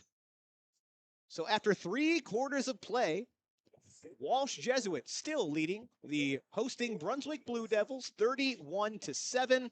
You're watching the Keon Sports High School Football Game of the Week. We'll be back after these ads. This week's Keon Sports Game of the Week is brought to you by Realtor Marlene Bloomfield. Marlene will go above and beyond to provide the highest and most professional services to you and your family with all of their home buying or selling needs. She wants to help you find your new forever home with ease. She is a fantastic realtor and genuinely has your best interest in mind. She can be reached at 440-822-0611 or swing by and visit her in person at 26107 Detroit Road in Westlake. Nancy's Main Street Diner. They only prepare your meals with the freshest ingredients. The dishes are made to order as they never use heat lamps and they take no shortcuts whatsoever. They're located at 426 Main Street in Grafton, Ohio. Nancy's Main Street Diner is your choice for all 3 daily meals.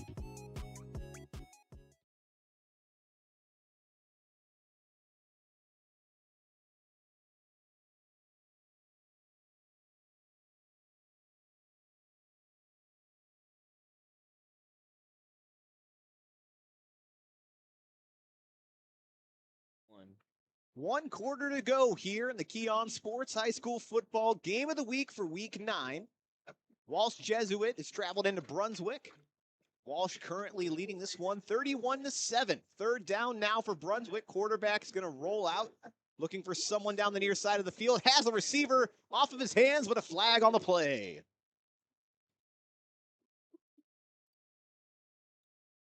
There's Drew Walshliger on the coverage there, and they're going to call pass interference on Walsh. Again, hard to tell from up here, but looked like a pretty clean defense to me, but Brunswick going to get another opportunity at it now and a fresh set of downs. Anytime you play the man, not the ball, which is a way to defend, you'll get that. That's just the risk of sometimes just playing the man instead of playing the ball, and that's just the result of that. They got lucky with some of that, of not getting calls on some pass interferences that I may have thrown a flag on, but there it kind of caught up to him. 1st and 10 now from the 24-yard line of Brunswick. Pitch play to Eli Nichols. Forces his way up the field. The line behind him trying to push him forward for an extra couple of yards, but picks up about half of what he's going to need for a new set of downs. 2nd down and medium for the Blue Devils.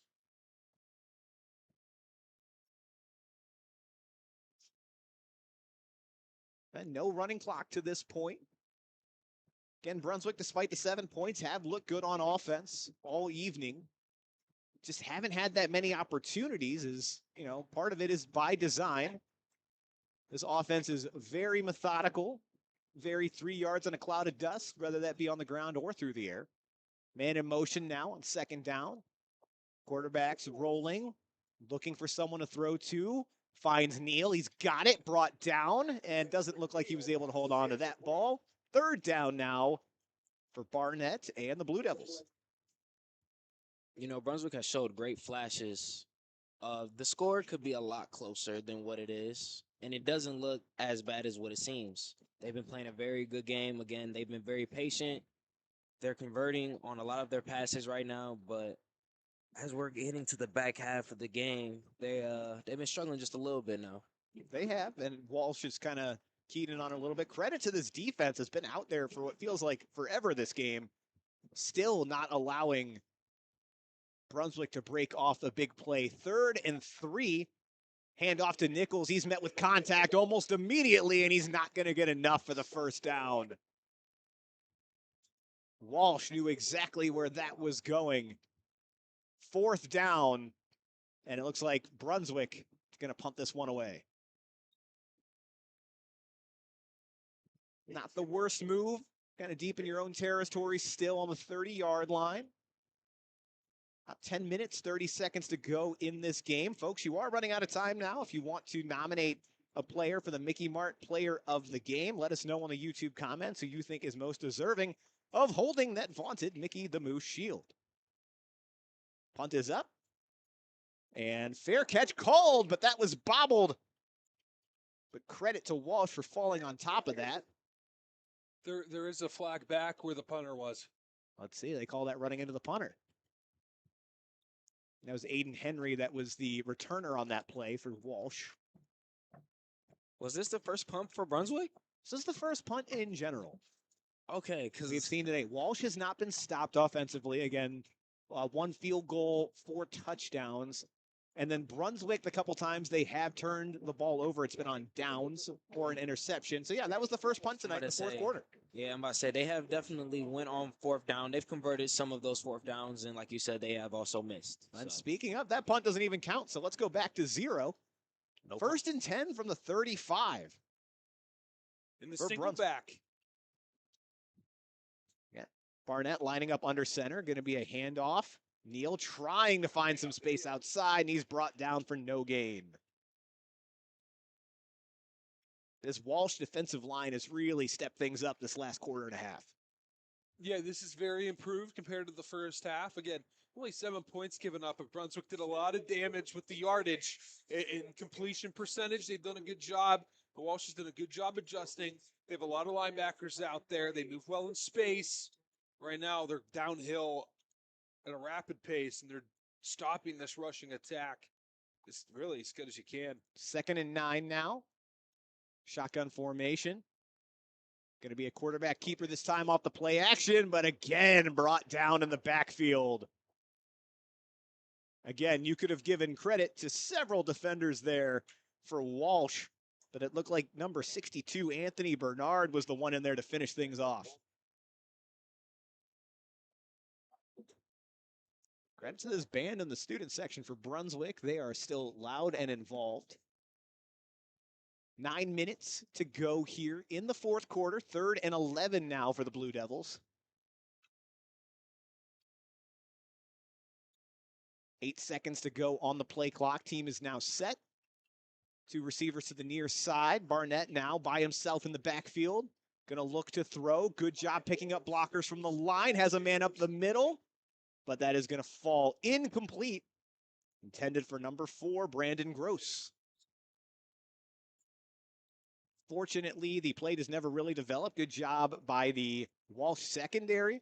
Also got to say, though, good job to that offensive line for Brunswick. A couple of rushers coming down on Barnett at full speed. They were able to buy him some time, but again, no receivers really truly came open downfield to get the yardage they needed. Now the first official punt on the books for Brunswick. This one doesn't get called back. Returners got it. bouncing around at the 35-yard line, and that's where he's going to get brought down. Really nowhere to go for Aiden Henry.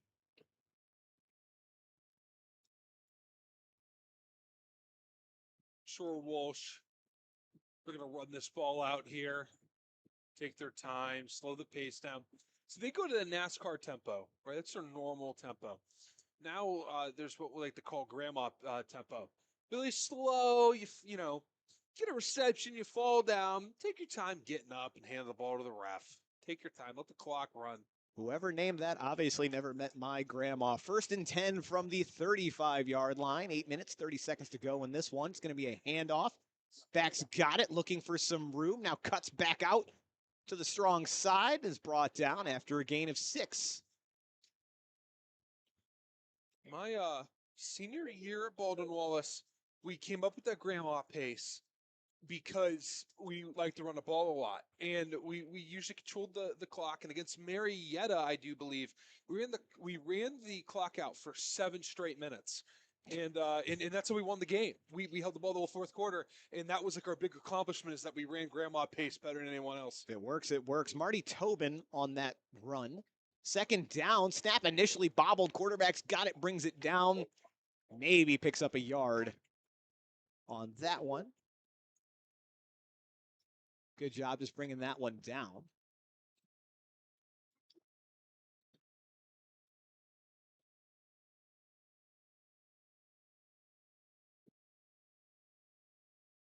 Third and 2 now for Walsh. Again, have yet to have a drive completely stall out on him. Going to be a handoff. Back's got it. He's got a 1st down and more. Stays upright, bringing a couple defenders with him. Marty Tobin again on the carry. 5'11", 175. A few times he's gotten the ball tonight. He's been able to break through the line like a bowling ball. I want to know what they're eating, because they have been dragging players on like every run. It's a physical team here with Walsh. Again, it's been a lot of fun to watch so far tonight. Excited to see them as they continue their march into the postseason. Now under 7 minutes to go. 1st and 10. Handoff once again. Back staying upright. Again, the entirety of the offensive line now in a scrum here. Trying to push him forward. Nearly comes up with the 1st down. Marty Tobin again on the carry. And I am not joking. Every player except quarterback Keller Moten involved in that pile. On both sides. Who was the rusher there, Brandon? That was Marty Tobin, number 28. Thank you. He's getting a steady dose of the ball here as Walsh is trying to ice this one away. 2nd and 3 from the 37. Couple more 1st downs, and this game is all but over. Quarterback rollout, has an open receiver for the 1st down and more. Brought down just short of the 20-yard line. Try to grab that number for you guys. There's a couple new players coming in for Walsh. Was number 13 on the reception, Sawyer Dabuso. 1st and 10 from the 21 now. I do want to shout out this offensive line. Rocco Rogerio, hope I said that right. We have Cade Rhea, Braden Purcell. I hope I'm pronouncing these young men's names right. Colton Crosley and Cody Kish. Cody Kish, he's 6'2", 230. Colton Crossley, 6'3", 275. Purcell is 6'2", 310. Rhea, 6'1", 240. And Rogerio, who I believe is the center, is 5'9", 200. Not the biggest offensive line. They do have 2 bigger guys in Purcell and Crossley. But the rest, 230, 240, 200, usually below the weights of your average offensive lineman. But they can move. They move well. And they get to that 2nd level fairly quickly. It's a good group. 2nd and 10 now from the 21-yard line. Handoff again. Back's got it. Has space all the way to the outside. Makes all his men miss, and he's going to walk in for the touchdown. Touchdown for Walsh, but it looks like this is going to get called back. There's a flag on the field. Carlos Smith, the junior running back, had the carry. Yeah, they're going to call that holding, so that's going to come back. Right when I shout out the offensive line, You jinxed him. The announcer jinxed, man. Like I did with the kicker last week. That's what we do. So, Dom, while we have this, team just, again, trying to kind of run out the clock here, you mentioned it a little bit earlier, the All Grit team that you put out. Tell us a little more about that. It was something that you just started last year. The inspiration kind of came to you in the middle of the season. What are the plans? What does that look like this year? Yeah, so I'll let this play out here. Quarterback rollout, throws to the far side, had a wide open receiver. That pass is incomplete as we have a new player in at quarterback.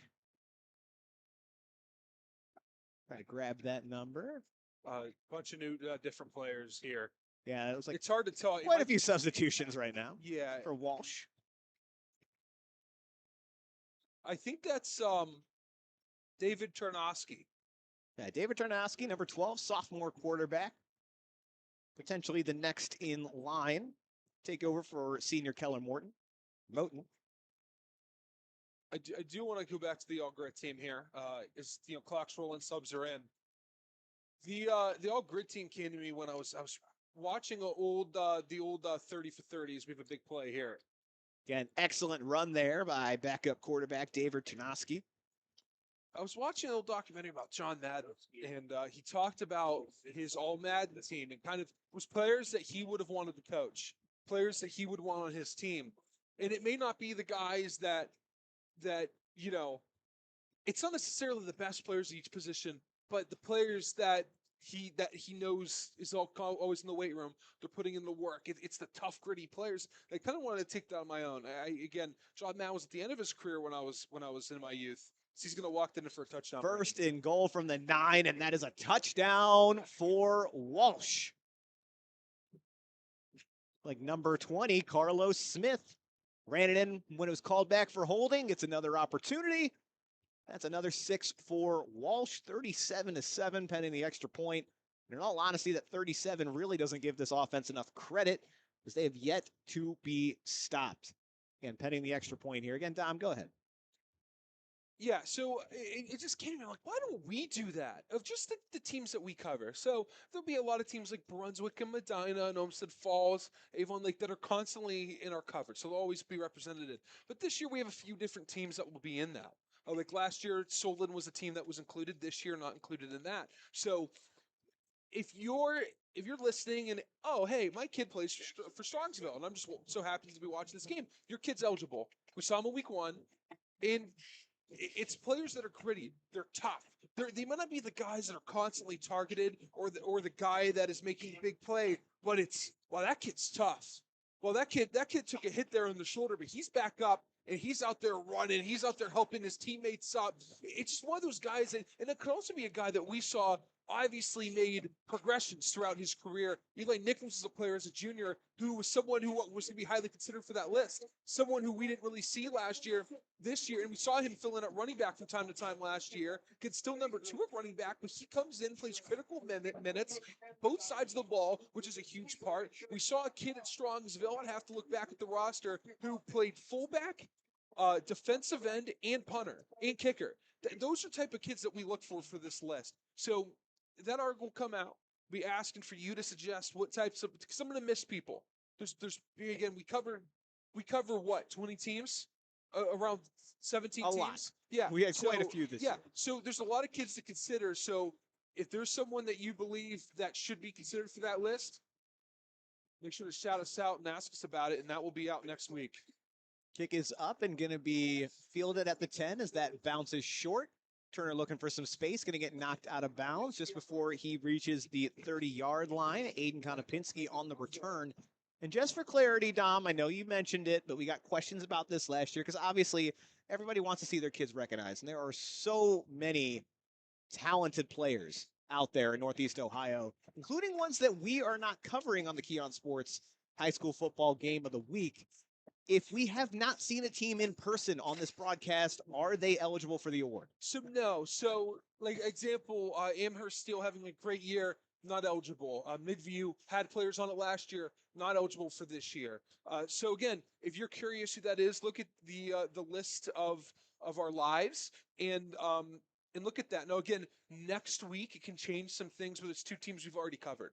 So, again, a player could definitely put their name on there, but I'll be making this list this next week, watching film. We'll start doing that tomorrow, going back and watching games and seeing if there's any players I missed in my notes.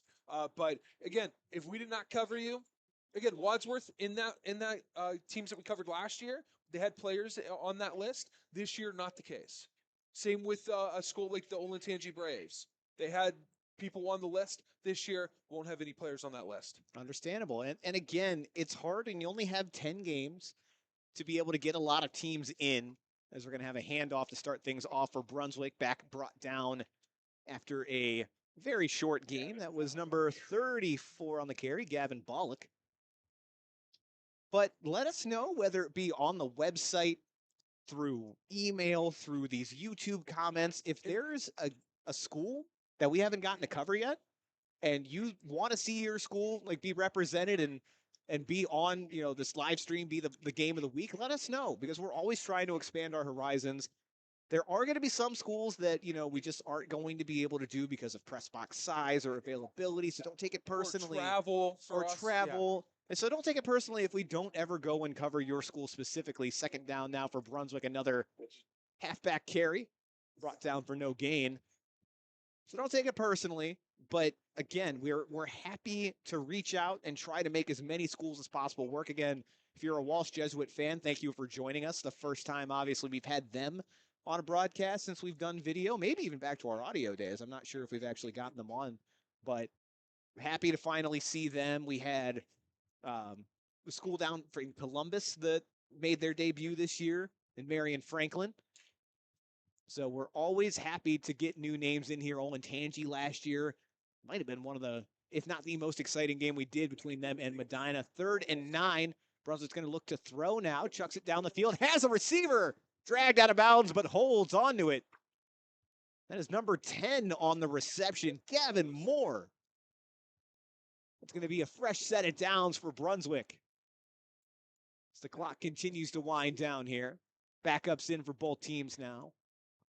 Although, to his credit, Gavin Moore has been playing about half of this game, and more than half of it went out for the injured Hayden Swarm earlier today, so he's gotten plenty of action. 1st and 10 now from the 45, under a minute to go. Clock continuing to run. Handoff again for no gain. Yeah, they just subbed out two of their big offensive linemen, senior offensive linemen there. Well, clap from the crowd. Again, I lost on my senior night, high school and college. It's hard, man. I remember when we got upset by a team we shouldn't have lost to on senior night, and you get that round of applause from the fans, of parents and your classmates. It's a weird feeling, and that's what's currently going on in Brunswick right now. These kids, last time playing on this field in their careers, had a successful senior campaign, but it's hard to come to terms with the fact that you may never play football again, and you get to. It's hard to come to terms with that, but I promise these young men will. There was 5 seconds to go, but a flag was thrown. Delay of game, and the clock has hit 0. So I believe that's going to do it for us. And yep, that'll officially do it, folks. Keon Sports High School Football Game of the Week for Week 9, and Walsh Jesuit lived up to the hype. They are now 9-0 on the season. They take care of business, traveling into Brunswick. So they defeat the Blue Devils 38-7. One more game this year for us, folks. We'll wrap up the regular season with a rivalry matchup. Avon traveling to Avon Lake for the Silver Rail. Again, haven't seen the Avon score updated recently, but a good chance they go into that one undefeated as well.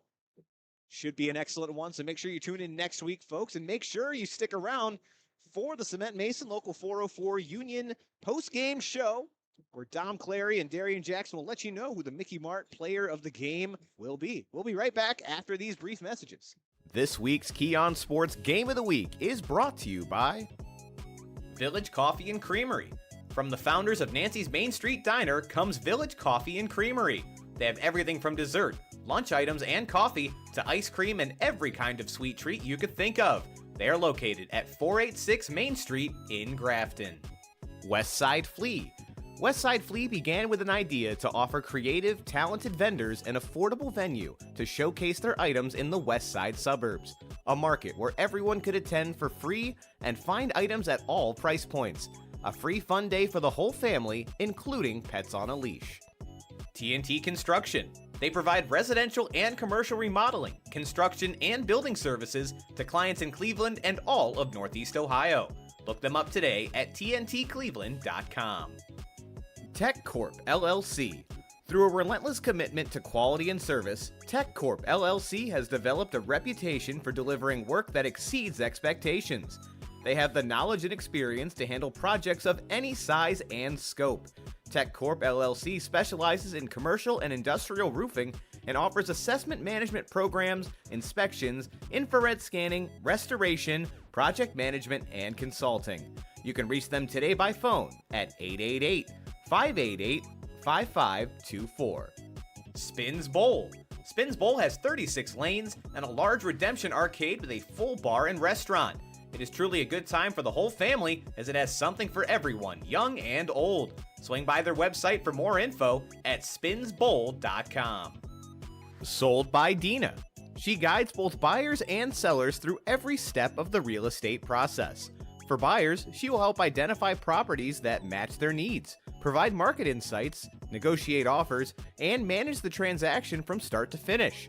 For sellers, she assesses the property's value, creates a customized marketing plan, and negotiates with potential buyers to achieve the best possible outcomes. Smooth Teas, a great place to show your Avon Lake pride with a variety of choices and styles at an affordable cost. Smooth Teas is your first choice and best choice for Avon Lake swag. Riley's Irish Bakery, the absolute best bakery and comfort food selection you will find on the west side of town. Located in the heart of Fairview, this incredible family-run business is your first, last, and only stop for the best eats. At Riley's Irish Bakery, they use the freshest ingredients to create classic Irish baked goods and savories. They are located at 22570 Lorraine Road in Fairview. PG3 Photography. Some of the very best sports action shots can be found at PG3 Photography. They specialize in lacrosse and women's sports, but have covered everything from the state championships to the USFL. Nurse Practitioner Health Services in Strongsville. Do you want the comfort and security of knowing your loved one is going to be well taken care of in their most pivotal moments of retirement? At Nurse Practitioner Health Services, we provide prompt, outstanding medical services to long-term care and assisted living facilities in Northeast Ohio. Visit them at nphealthservices.com to find out more. Run some type of rule out here if they're going to pass it, but there is an overhang on the right. They need to be careful. Roxandich, the keeper, up the middle, keeps the legs churning, and he fought for that football. It was nearly ripped out of his hands by the edge rusher there. That was defensive end number 53, Rodney Harris, who nearly ripped that out of the arms of Roxandich, and Roxandich said, nope, give me that. Welcome to the Cement Mesa Local 4-4 Union post-game show. I'm Dominic Cleary, joined with me, Darian Jackson. We had a game interesting in the first half. We saw Walsh run away with it at the very end. The score, I believe, was 38-7. And I want to shout out the efforts of Brunswick. They played tough until the very end, kept it interesting. In the third quarter, got away with them. Aiden Henry had an impressive performance. Milan Paris, impressive as well. But player of the game, Keller Moten. That's who we'll pick today. Darian, break down some of the stats here today for Moten.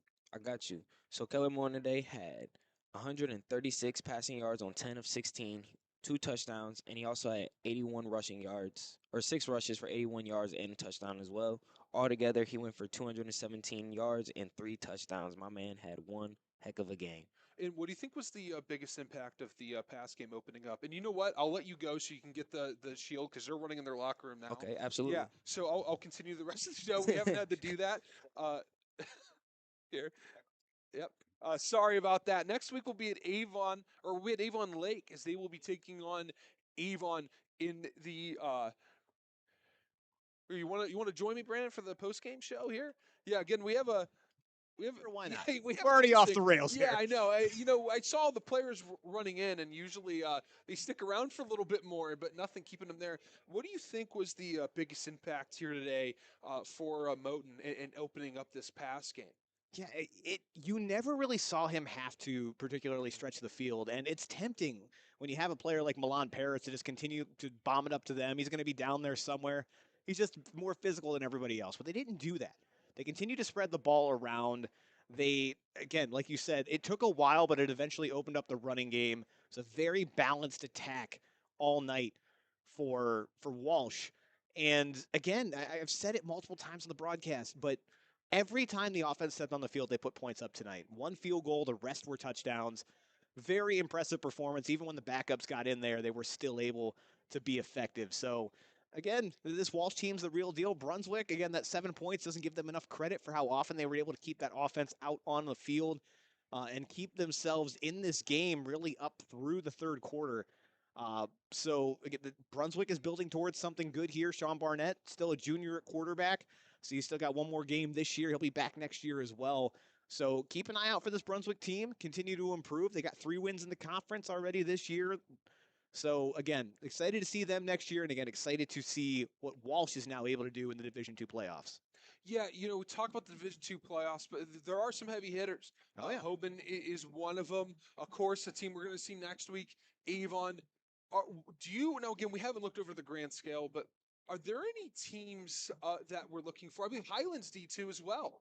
So we should be looking. Is Wadsworth D2 or are they D1? I believe. Ooh, that's a good question. I don't know for sure. Highland, I feel like always kind of gets forgotten about because you have Medina down there that's D1.